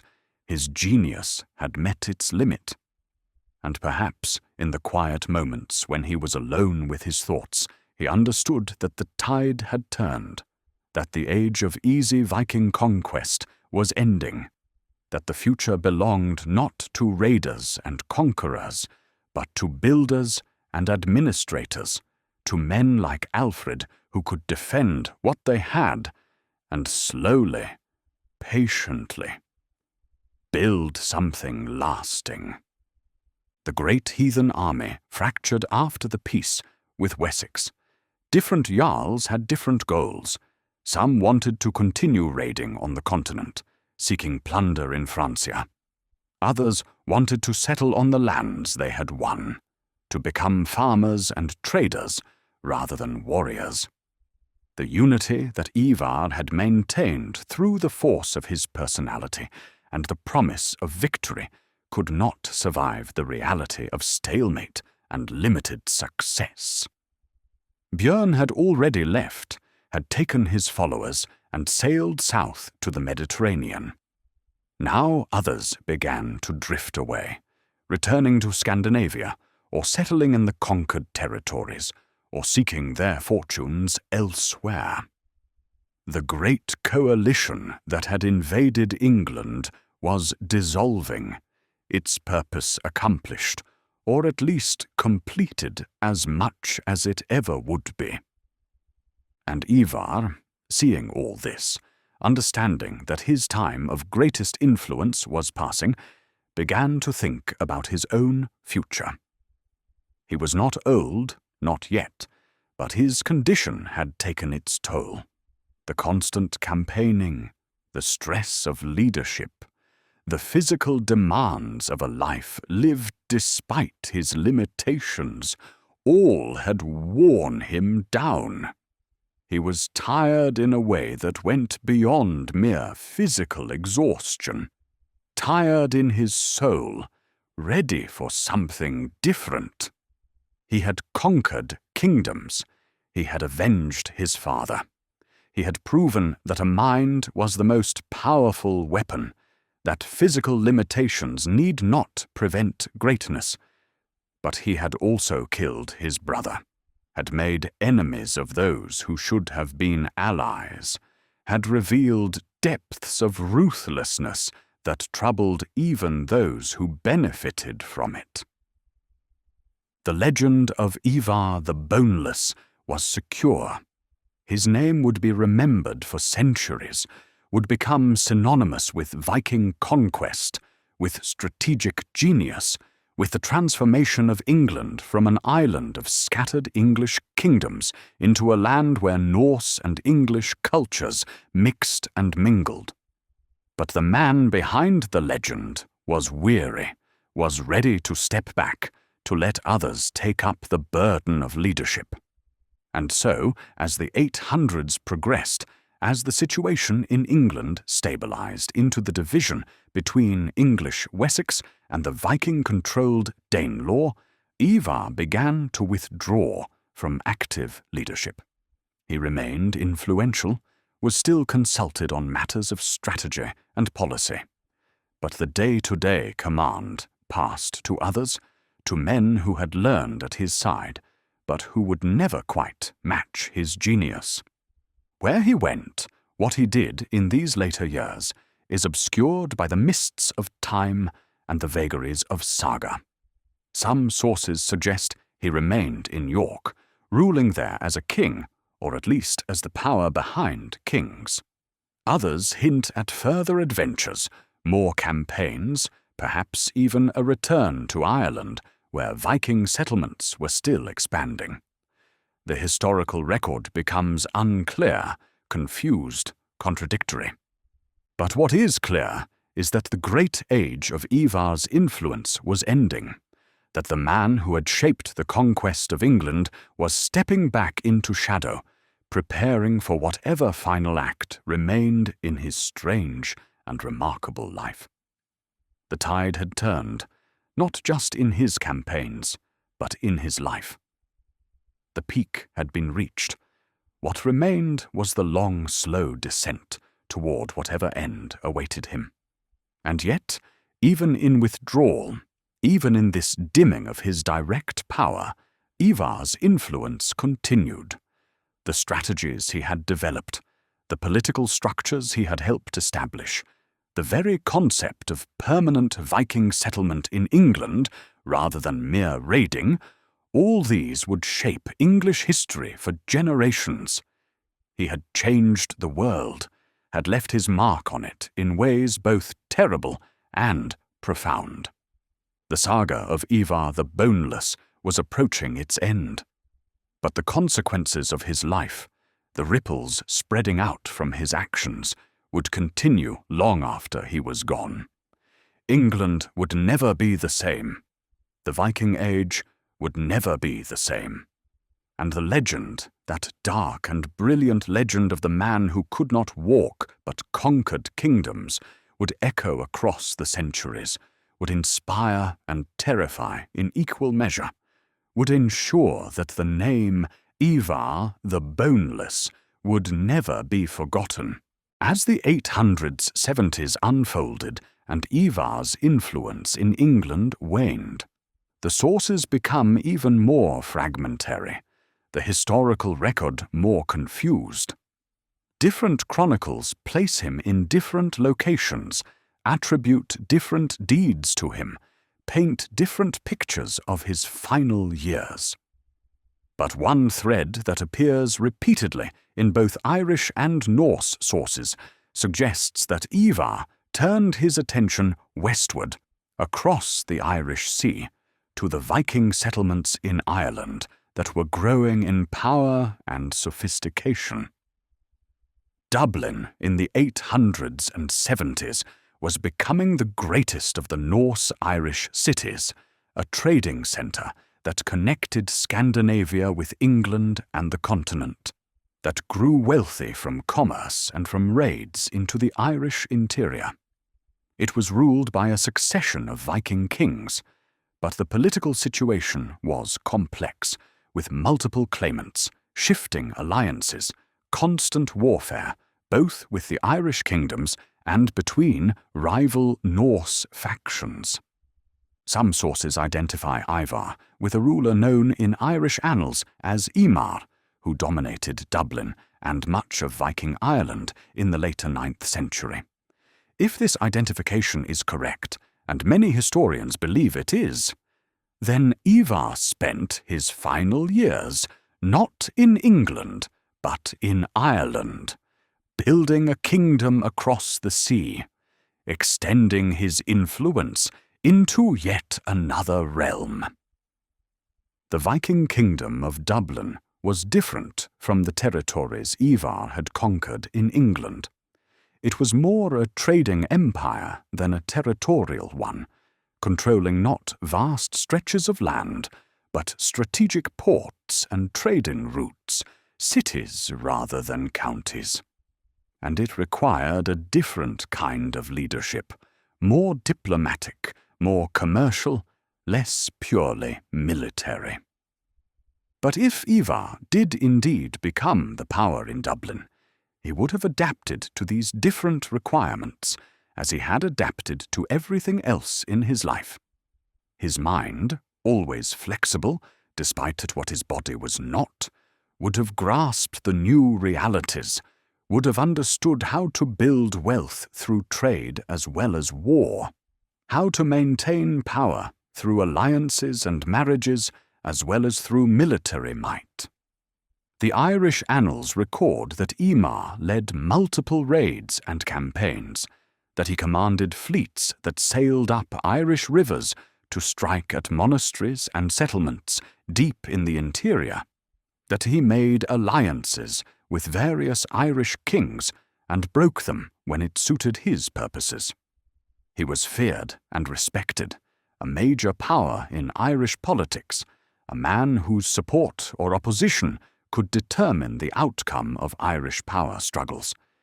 And he was also, according to some sources, continuing to maintain connections with England, with the Viking territories there, perhaps even attempting to build a unified Viking kingdom that would span the Irish Sea, that would control both Dublin and York, that would create a Norse empire in the west to rival the kingdoms of Scandinavia itself.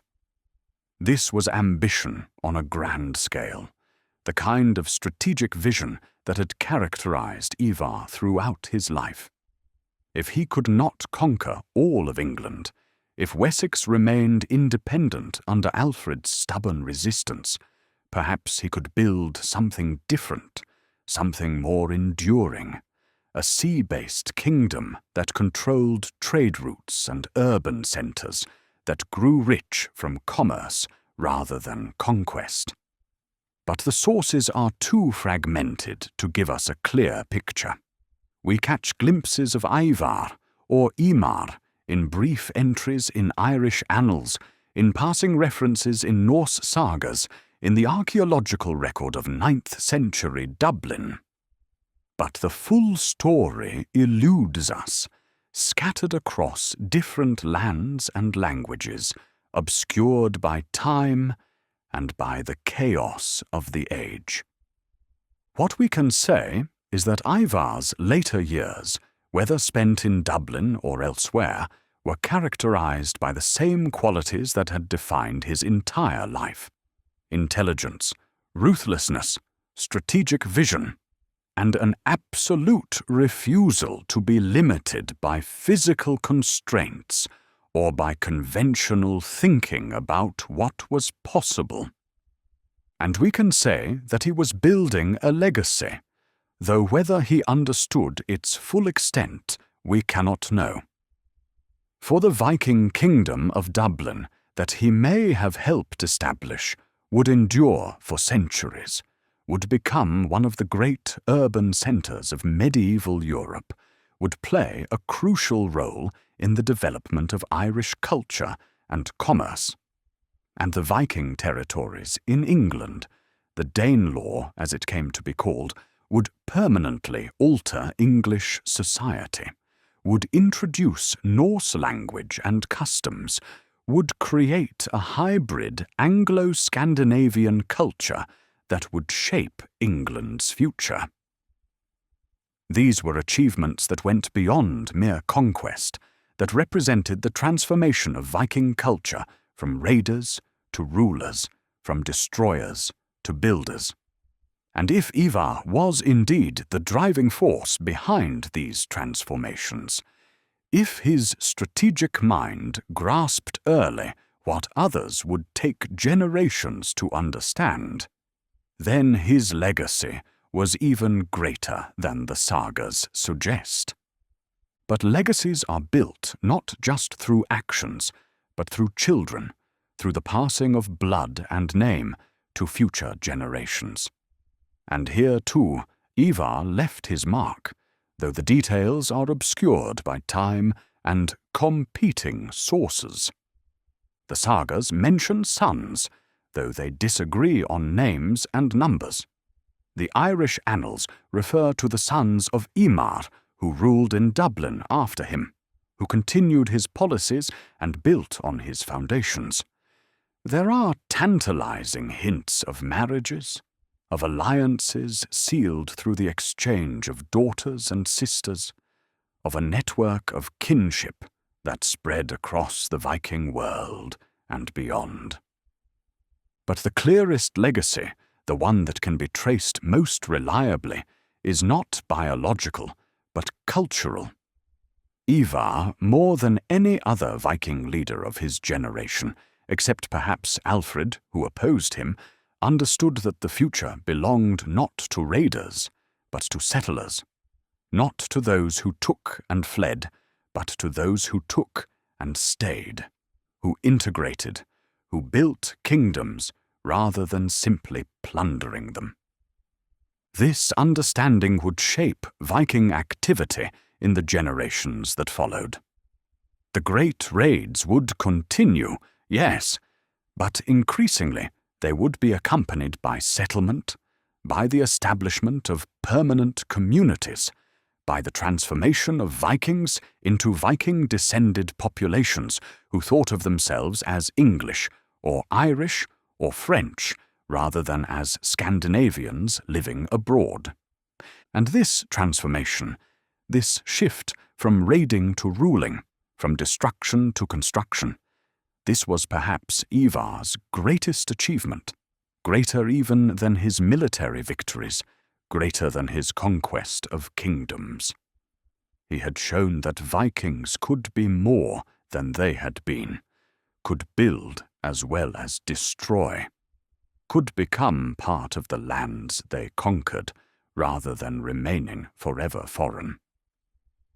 Whether he lived to see the full fruition of this transformation, whether he understood what he had set in motion, we cannot know.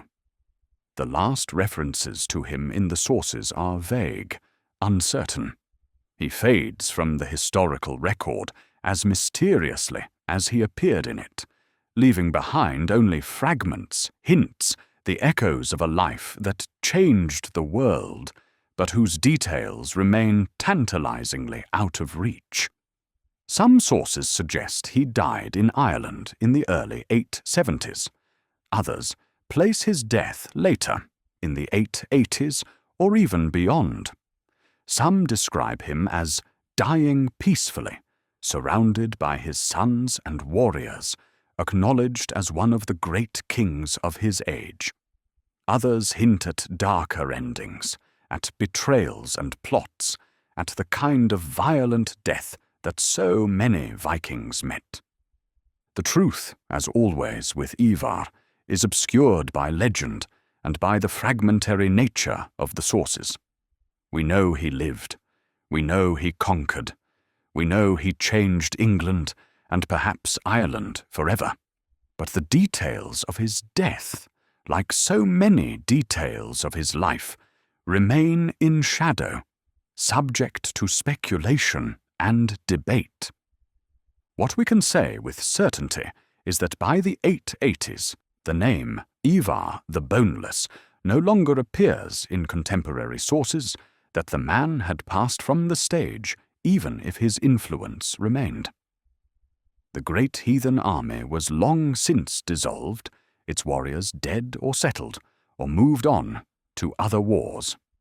The conquest of England had reached its limits, with Wessex independent and growing stronger under Alfred's wise rule. The age that had produced Ivar, the age of easy Viking victories and the conquest of kingdoms, was ending. A new age was beginning, one of consolidation and cultural mixing, of Viking settlers becoming Anglo-Scandinavians, of gradual assimilation and integration. It was an age that Ivar had helped create, but that would be defined by others, by men less brilliant perhaps, but more suited to the patient work of building and maintaining rather than conquering and destroying. And so Ivar faded, passed into history and then into legend, his life transmuted by saga and chronicle into something larger and more symbolic than mere historical fact. The man who couldn't walk had conquered kingdoms. The son born under a curse had proven that the mind was the most powerful weapon.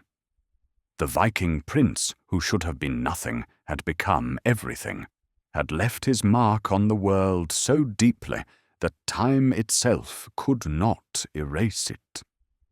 His body, wherever it was laid to rest, has long since returned to dust. His treasure, if he accumulated any in his final years, has been scattered or buried or lost. His ships have rotted, his weapons have rusted, his halls have fallen into ruin.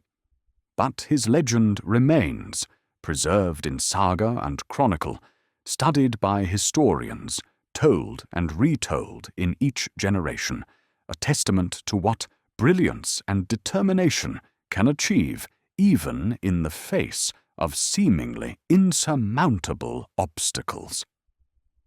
Ivar the Boneless was gone, but the world he had helped shape, the changes he had set in motion, the legacy he had built through conquest and strategy and sheer force of will, these remained, these endured, these ensured that his name would never be forgotten, that his story would echo across the centuries, as long as humans told tales of courage and cunning, of genius and ruthlessness, of the man who could not walk but conquered kingdoms. The saga was ending. But the legend was just beginning its long journey through time, its transformation from history into myth, from fact into symbol. And in that transformation, Ivar the Boneless would become immortal, would take his place among the great figures of the Viking age, would be remembered as one of the most remarkable men of his time, a strategist without peer, a conqueror who changed the world. And so his story comes to its close, or as much of a close as any story can have when so much remains unknown, when the sources are so fragmentary, when legend and history have become so intertwined that separating them is impossible. We have followed him from birth to death, from the child born under shadow to the man who conquered kingdoms, from the beginning of his saga to its end. But endings are also beginnings, for even as Ivar's story concludes, the consequences of his life continue, rippling outward through time, shaping the future in ways he could never have foreseen. The legend endures, the influence remains, and the name Ivar the Boneless continues to be spoken, continues to inspire and terrify, continues to remind us of what can be achieved when will and intelligence combine, when limitations are refused, when a man decides that his fate will be determined not by his body, but by his mind. And so we leave him, wherever he lies, whatever became of him in those final years. We leave him to rest, having told his story as well as the sources allow, having done justice to his genius and his darkness, having acknowledged both his achievements and his crimes. The saga of Ivar the Boneless is complete. The legend will continue forever.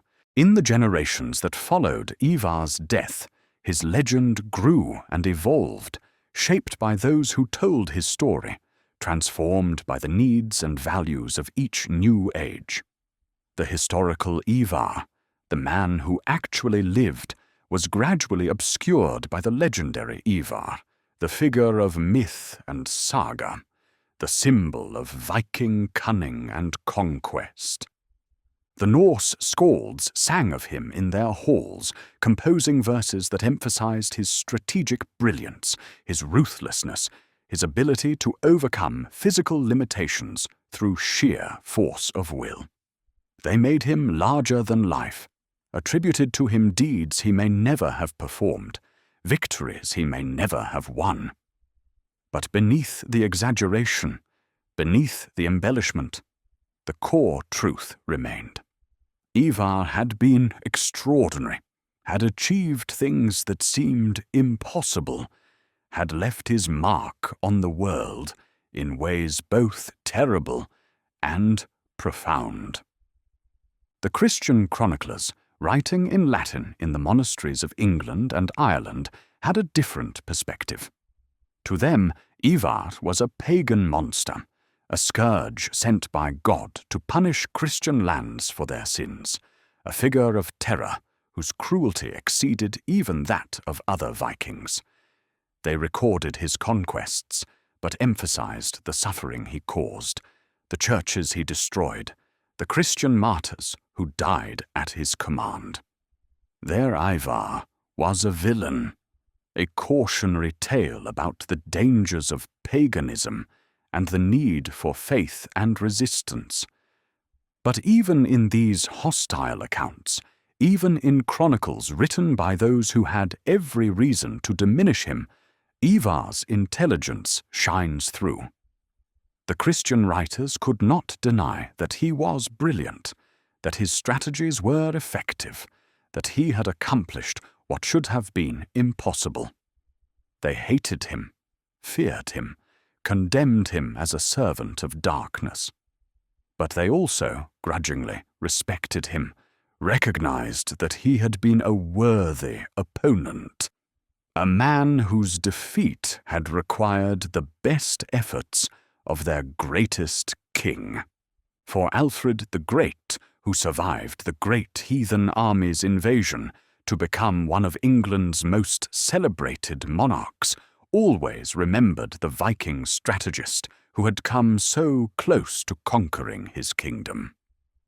In his later years, when he was working to build the defensive system that would protect Wessex, when he was establishing laws and promoting learning, Alfred still thought about Ivar, still used him as a measuring stick against which to judge threats and opportunities. Alfred understood, perhaps better than anyone, what Ivar had been, what he had represented. Not just a Viking raider, but something more, a mind of extraordinary power housed in a broken body, a man who had almost changed the course of history through intelligence alone. And in his preparations to defend Wessex, in his systematic approach to warfare and governance, Alfred was applying lessons learned from his strategic duel with Ivar, was building a kingdom that could withstand what Ivar had represented. The Danelaw, the portion of England that remained under Viking control after the peace between Alfred and the Great Heathen Army, was in many ways Ivar's greatest legacy. Here, Norse settlers mixed with English populations, creating a hybrid culture that blended the best of both traditions.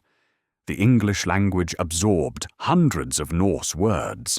Legal systems incorporated Norse concepts of justice and governance. Trade and commerce flourished under systems that reflected both English and Scandinavian practices. This was not the kingdom Ivar had envisioned, not the total conquest of England that had been the Great Heathen Army's original goal. But it was something almost as significant than a permanent Viking presence in Britain, a transformation of English society that would never be reversed, a legacy that would shape England for centuries to come. And in Dublin, if Ivar had indeed ruled there in his later years, a similar transformation was occurring. The Viking city was becoming Irish, or perhaps the Irish were becoming Viking, the two cultures mingling until the boundaries between them blurred. Dublin would remain a Viking stronghold for generations, but its Vikings would speak Gaelic as well as Norse, would adopt Irish customs while maintaining Scandinavian traditions, would become something new, neither purely Norse nor purely Irish, but a hybrid that drew strength from both. These cultural transformations were subtle, often invisible to those living through them. But they were real, and they were lasting, and they bore the imprint of Ivar's strategic vision even decades after his death. For he had understood, perhaps before any other Viking leader, that the future belonged not to raiders, but to rulers, not to those who came and left, but to those who came and stayed. His sons, if the fragmentary sources can be believed, continued his work in Dublin and perhaps elsewhere. They ruled as their father had ruled, with intelligence and ruthlessness, adapting to circumstances, building alliances, creating the networks of power that would sustain Viking influence in Ireland through the 10th century and beyond. But they were not Ivar. They had his blood, perhaps even some measure of his intelligence. But they did not have his genius, that quality of mind that set him apart from all others, that made him one of the great military strategists of the medieval world. They were competent, even successful, but they were not extraordinary. And gradually, over generations, the direct line of Ivar's descent became confused, lost in the tangle of Viking genealogies, obscured by the passage of time and the chaos of succession. By the time the Viking Age was ending, by the time Christianity had largely converted Scandinavia, and the easy targets in England and Francia had vanished, Ivar's bloodline had dispersed, had mixed with countless others, had become part of the general population rather than a distinct dynasty. But the legend endured. Long after the last person who had known Ivar personally was dead, long after his sons and grandsons had passed into history, the stories remained. The Saga of Ivar the Boneless was told in Scandinavian halls, recorded by Icelandic scribes, studied by historians and antiquarians. His name appeared in king lists and genealogies, often inaccurately, often mixed with other Ivars and other legends, but always with a recognition that this had been someone special, someone worth remembering. The mystery of his name continued to fascinate. What did boneless actually mean? Scholars debated, proposed theories, examined the evidence. Some concluded he must have had a physical disability, perhaps osteogenesis imperfecta, or some similar condition. Others argued the name was metaphorical, referring to his flexibility, or his sexual prowess, or his treachery. Still others suggested it might have been a mistranslation, a corruption of some other epithet that had been lost. The truth, like so much else about Ivar, remained elusive. But the very mystery added to the legend made him more intriguing, more compelling. He was not just a Viking warrior who had conquered kingdoms. He was a puzzle, an enigma, a figure who challenged our assumptions about what was possible, who forced us to confront the gap between physical ability and mental power. And he was a reminder, across the centuries, of the dark side of genius, of the terrible things that brilliant minds can accomplish when unrestrained by mercy or compassion. For Ivar's legacy was not just strategic innovation and cultural transformation. It was also the blood eagle, the execution of King Edmund, the killing of his brother Sigurd, all the cruelties that his ruthless intelligence had conceived and executed. This dual nature, this combination of brilliance and darkness, made Ivar a complex figure, one who resisted simple moral judgments. He was neither hero nor villain, but something more complicated, more human despite, or perhaps because of the legendary elements that accumulated around his memory. In modern times, Ivar has found new life in popular culture, appearing in television series, novels, and video games.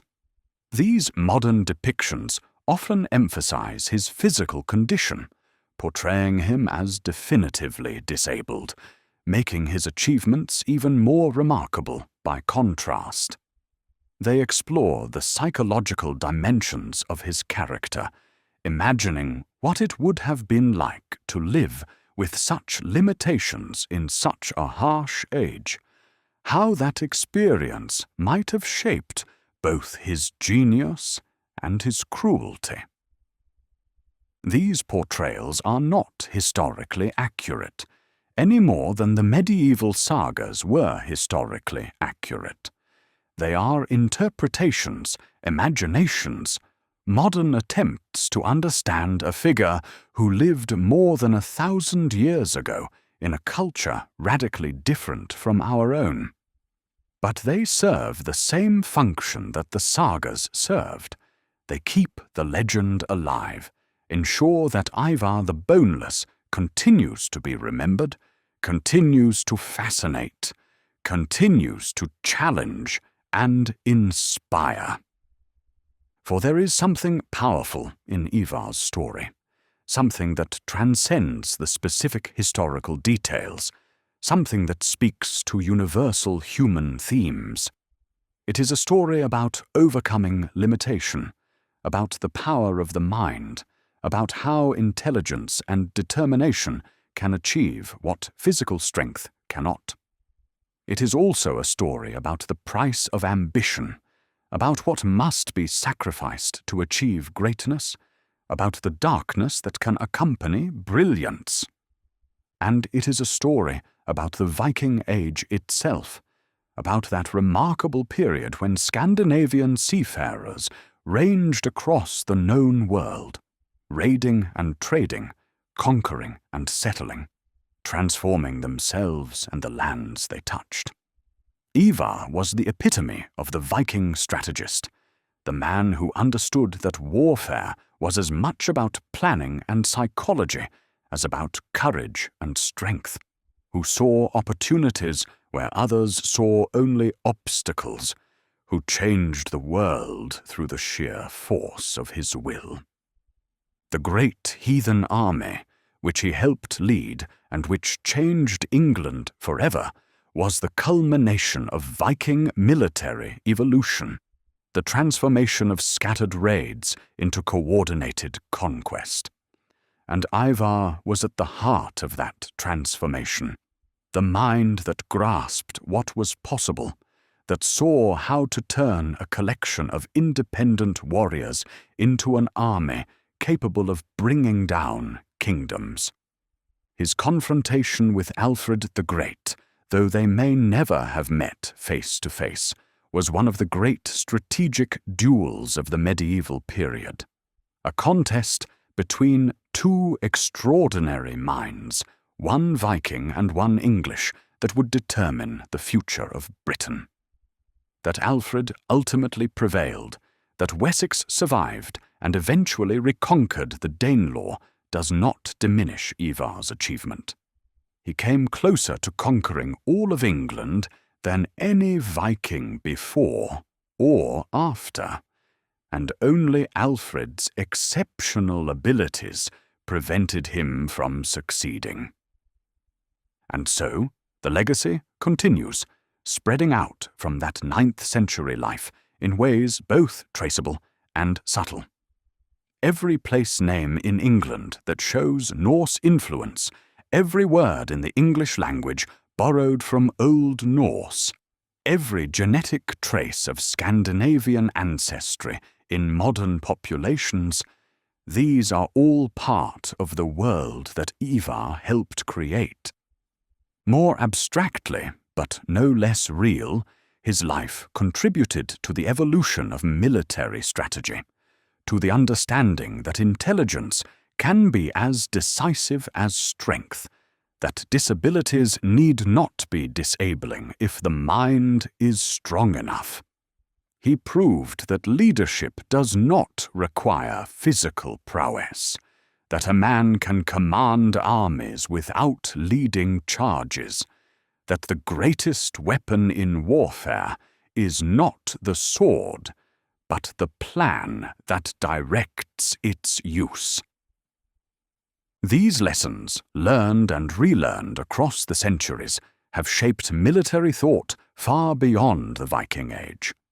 Every general who has emphasized strategy over tactics, every commander who has understood that victory comes from outthinking rather than outfighting the enemy, stands in a tradition that includes Ivar the Boneless, whether they know his name or not. And for those with physical disabilities, for anyone who has ever been told that their limitations make greatness impossible, Ivar's story offers both inspiration and caution. Inspiration because he proved that such limitations can be overcome, that the mind can compensate for what the body lacks, that achievement is possible despite obstacles that seem insurmountable. Caution because his story also shows how a drive to overcome such limitations, when untempered by compassion, can lead to darkness, can result in cruelty that mirrors the cruelty one has endured. The man was complex. The legend is simpler, but perhaps truer to what matters.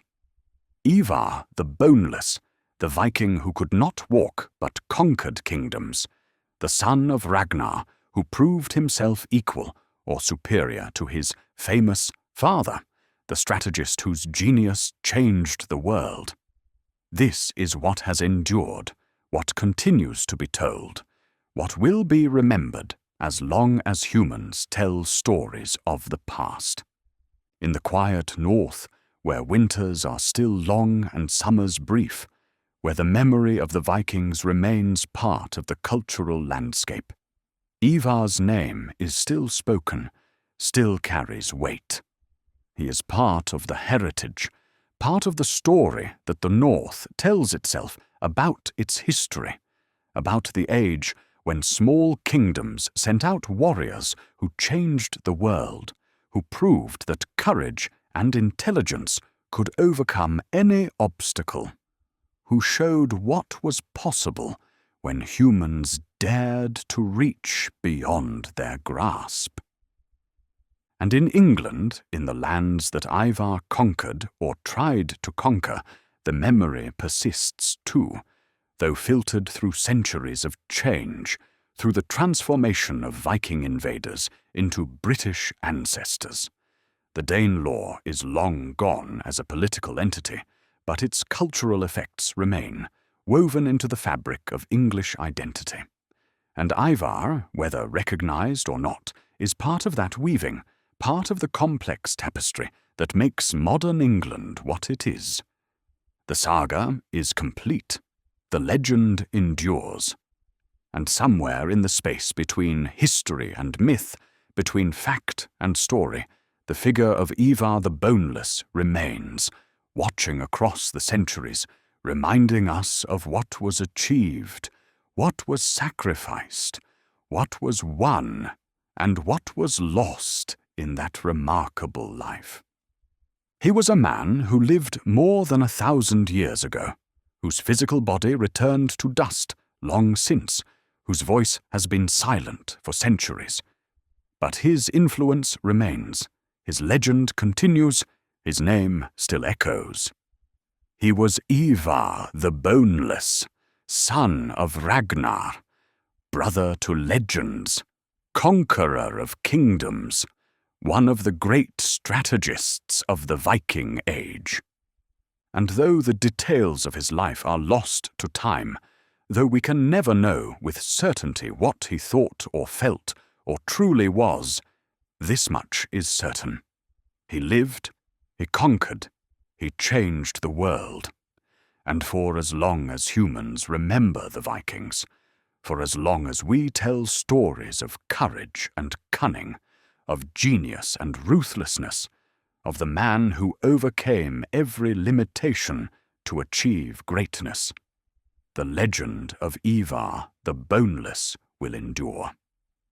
And so, we come to the end of our journey through the life and legend of Ivar the Boneless, that remarkable figure who stands at the intersection of history and myth, who challenges our understanding of what is possible, who forces us to confront the complex relationship between genius and morality, between achievement and cost. We have followed him from birth to death, from the child born under shadow to the man who conquered kingdoms, from his first steps into leadership to his final fade from the historical record. We have seen his brilliance and his darkness, his achievements and his crimes, the ways he changed the world, and the price he paid and made others pay for those changes. His story is, in the end, a very human one, despite the legendary elements that have accumulated around it. It is a story about limitation and transcendence, about how the human mind can overcome what the human body cannot, about the double-edged nature of genius that can both create and destroy, that can build kingdoms and shatter families, that can inspire loyalty and fear in equal measure.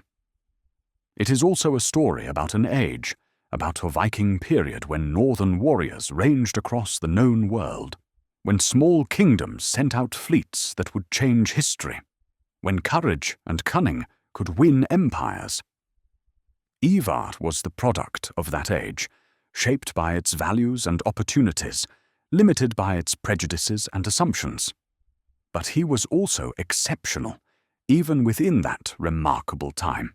A mind that worked differently, that saw possibilities others missed, that achieved what should have been impossible. The Great Heathen Army, which he helped lead, was one of the defining events of the 9th century, a watershed moment that changed England forever. Before it, England was a collection of independent English kingdoms. After it, England was divided between English Wessex and the Viking Danelaw, a division that would shape English politics and culture for generations. And at the strategic heart of that transformation was Ivar, planning, coordinating, outthinking everyone else, proving that intelligence could conquer kingdoms as surely as swords. His confrontation with Alfred the Great, that strategic duel between two brilliant minds, resulted in a draw that was actually a victory for both men. Alfred saved Wessex, preserved the seed from which English unity would eventually grow, created the defensive systems and administrative structures that would make him worthy of being called the Great. But Ivar also succeeded, had conquered most of England, had established the Viking presence on a permanent basis, had transformed raiders into rulers. That neither man achieved total victory perhaps made their conflict more interesting, more significant. It was not a simple story of conquest or resistance, but a complex interaction between two strategies, two visions, two exceptional individuals. And the result was not a decisive outcome, but a transformation, a change in the nature of England itself that went beyond what either man had intended. The mystery of Ivar's condition, The question of what boneless actually meant adds another layer to his legend. Whether he was physically disabled, whether the name was metaphorical, whether it referred to something else entirely, we may never know with certainty. But the uncertainty itself is revealing, tells us something about how legends form, how the passage of time obscures details while preserving essence, how a man becomes a myth while still remaining somehow human. For those who study history, Ivar is a fascinating figure, a challenge and an opportunity. The fragmentary sources, the conflicting accounts, the gaps in the record, all these require careful analysis, thoughtful interpretation, acknowledgement of what we cannot know, as well as appreciation for what we can. He is a reminder that history is not simply a collection of facts, but a reconstruction, an attempt to understand a past that can never be fully recovered. For those who love stories, Ivar is a gift, a figure rich in dramatic potential, full of contradictions and complexities, capable of inspiring countless retellings and interpretations. His saga has already been told dozens of ways, will be told dozens more, each generation finding in him something that speaks to their own concerns and values. And for those who struggle with limitations of their own, whether physical or otherwise, Ivar's story offers a complicated legacy. He proves that such limitations need not be defining, that achievement is possible despite obstacles that seem insurmountable.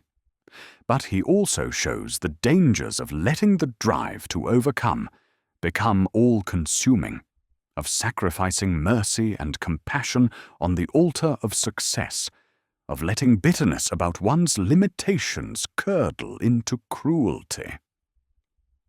The world Ivar helped create, that hybrid Anglo-Scandinavian culture in the Danelaw, that Viking kingdom in Dublin, these were real and lasting achievements, contributions that enriched the cultures they touched, even if they also brought violence and suffering.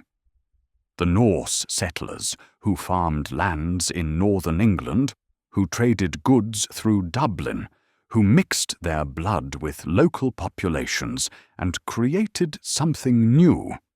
These were the beneficiaries of Ivar's conquests, whether they remembered his name or not. And the strategic innovations he pioneered, the coordination of large armies, the use of permanent bases, the combination of military, political, and diplomatic tools, these became standard practice for Viking operations thereafter. Later, Viking leaders, whether they knew they were following Ivar's example or not, employed strategies he had developed, approached conquest in ways he had pioneered. But perhaps his greatest legacy, greater even than these tangible achievements, is the legend itself, the story that has endured for more than a millennium, that continues to be told and retold, that speaks to something deep in human nature. For Ivar's story is ultimately about possibility, about the refusal to accept limitations, about the belief that intelligence and determination can overcome any obstacle.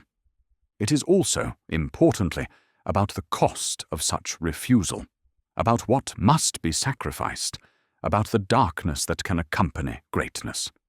For Ivar's genius came with a price, paid by him and by those around him, paid in blood and suffering and fractured relationships. He achieved greatness, but at a cost that perhaps was too high, that perhaps should give us pause before we celebrate his achievements too uncritically. This moral complexity is part of what makes his story enduring. He is not a simple hero whose deeds we can celebrate without reservation. Nor is he a simple villain whose evil we can condemn without nuance. He is something more difficult, more challenging. A figure of genuine greatness who also committed genuine evil, whose achievements cannot be separated from his cruelties, whose legacy includes both creation and destruction. And so his story challenges us, forces us to think about what we value, what we condemn, how we balance achievement against cost, how we judge historical figures who lived in times and cultures radically different from our own. There are no easy answers, no simple conclusions. There is only the complexity of a life fully lived, with all the contradictions that implies. As night settles over the north, as the stars emerge in the cold, clear sky, as the wind whispers across lands that Ivar once conquered or tried to conquer, we can imagine him still, somewhere in that space between history and legend. The man who could not walk but conquered kingdoms, the son who avenged his father and surpassed him, the strategist whose genius changed the world, the legend that will never die. His body is long since dust. His voice is silent. His plans and strategies, his thoughts and dreams, his pains and triumphs, all have vanished into the past, separated from us by more than 1,000 years of change and chaos. But something remains, something that time cannot erase. The fact that he lived, that he dared, that he achieved against all odds, that he proved what was possible when mind triumphed over limitation. And that, in the end, is what matters. Not the details that are lost to time, not the questions that cannot be answered, not even the moral complexities that resist easy judgment. What matters is the core truth.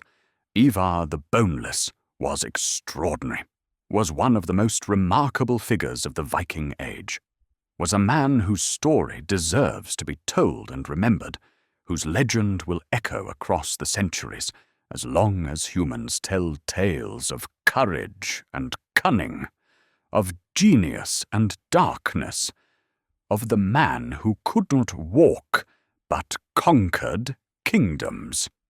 Welcome to the Sleepy Historian. We have drifted across the centuries together, have walked with a genius through triumph and tragedy, have witnessed how legend grows from history, how a man becomes a myth while remaining somehow human.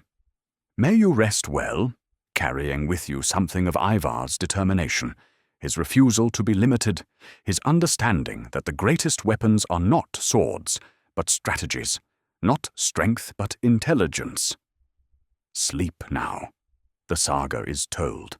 The legend is complete.